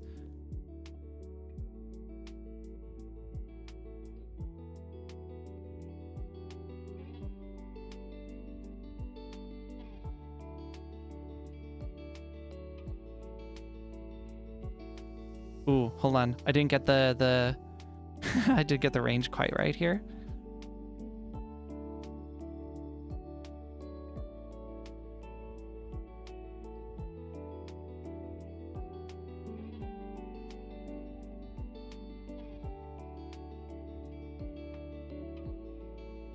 You know what? I need more of this up here.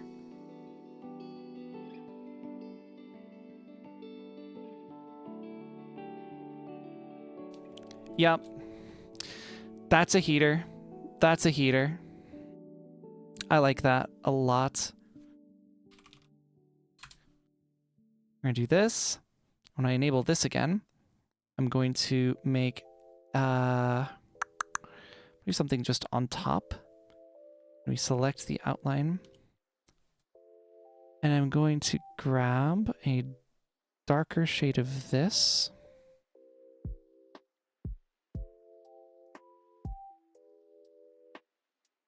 I just hit undo. I don't even know what I undid. Keep on forgetting the binds on this thing, because they're in such an awkward position for me. Ah, wait, I got the wrong outline. Oops, I want this one. That's weird.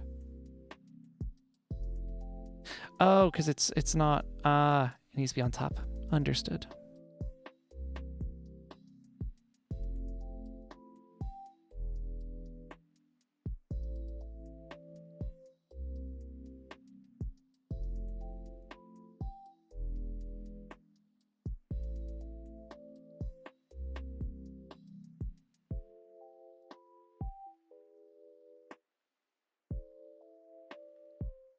This is peak. Peak among peak. So good. I'm vibing. I'm vibing so hard right now. You know, I think this is the first time in any drawing I've done where I've actually like heavily incorporated the trans flag. I just don't think I've done it before. This is a very cool way to do it.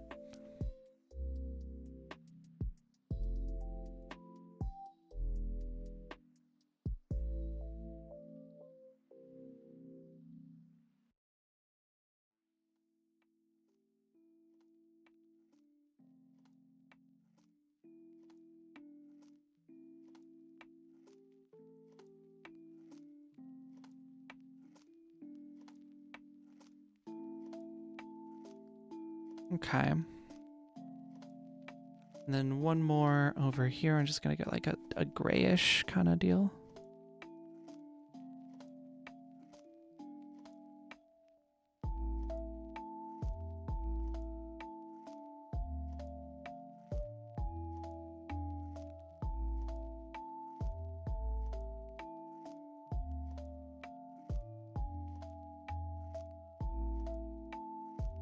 Foreign cat is back. All right. Yeah. Yeah, it's peak. It's so peak. We are like a bajillion % back. Cool. All right. Can this and this.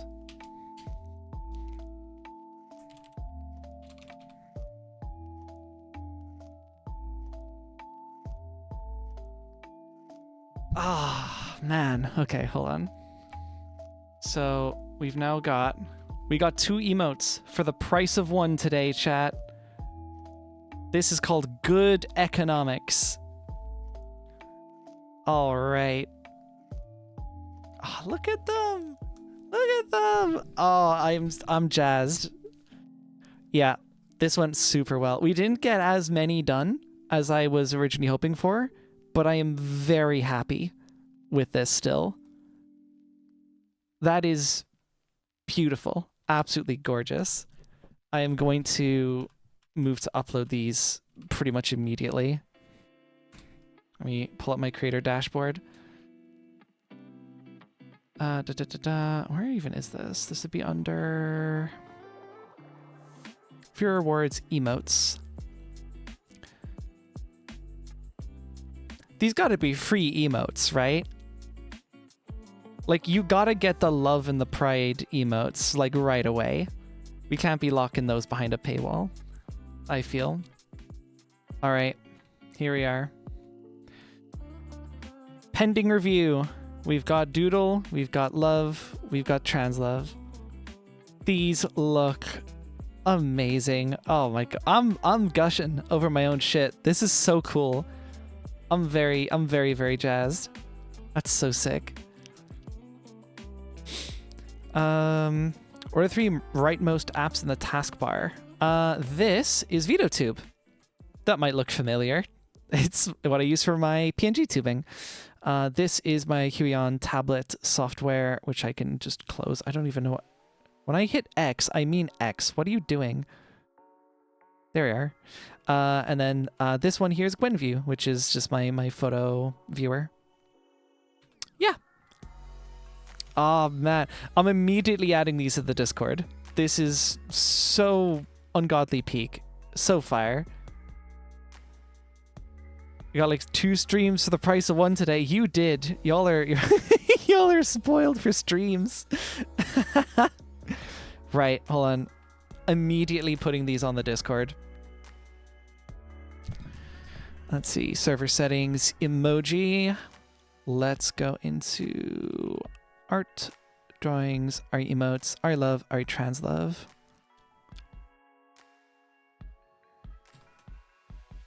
That's based.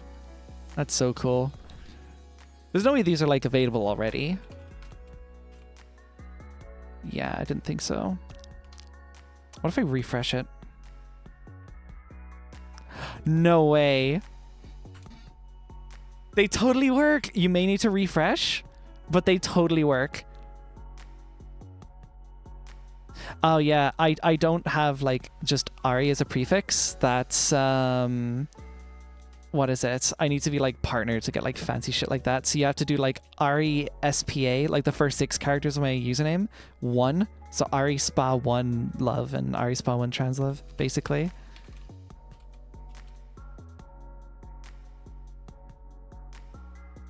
Yeah, you can hover over the emotes and it should show you the code for it. Oh, that's amazing. These are so cool. I'm so jazzed. That's amazing. I'm very happy. I have like proper fucking emotes. Made with my own 2 hands.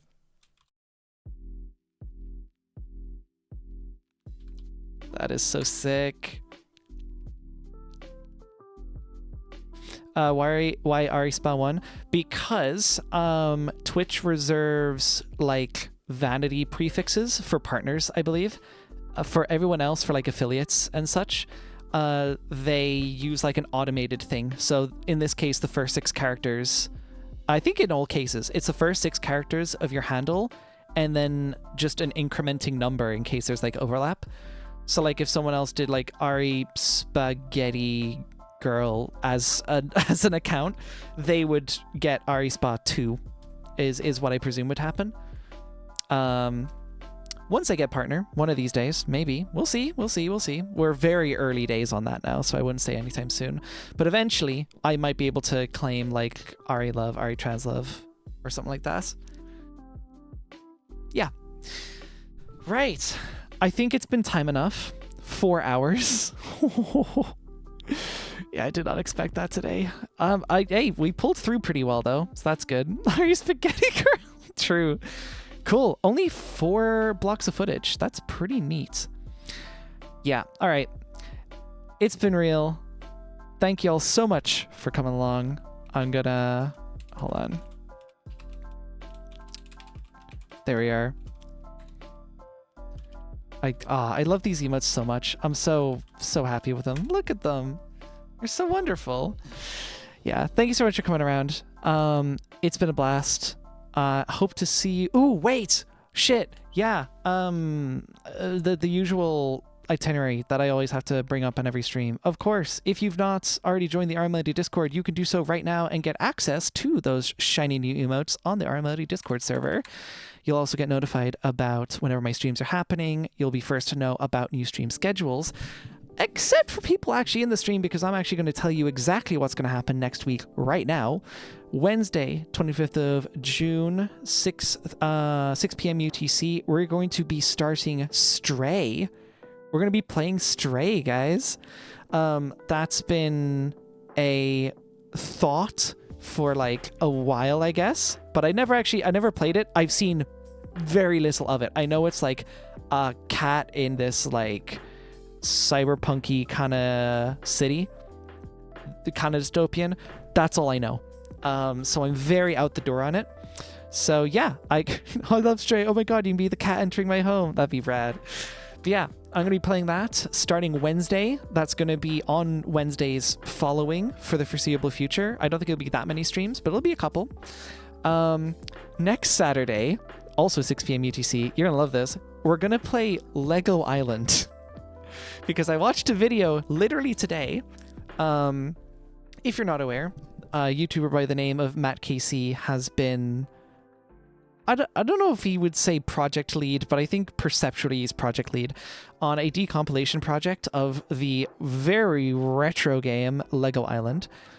Lego Island Adventure. I think the oops, you need to put the CD in your computer. That one, that game. Yeah, he's been leading the decomp project for that. And they successfully made a full, faithful decompilation of the game. Which is super cool. But then as a little side quest after the fact, they've now actually just started they started building a portable version, so stripping out these like old dated proprietary libraries and putting in some cross-platform, mostly open source ones. So they've now basically made a version of the game that is cross-compatible on like native Linux, native Mac OS, native Windows 11 and whatnot.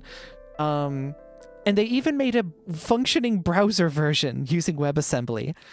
So I'm very intrigued and I would like to try it. So next Saturday, we're going to be doing Lego Island Adventure, I guess. Is it Adventure? I'm going to double check that now.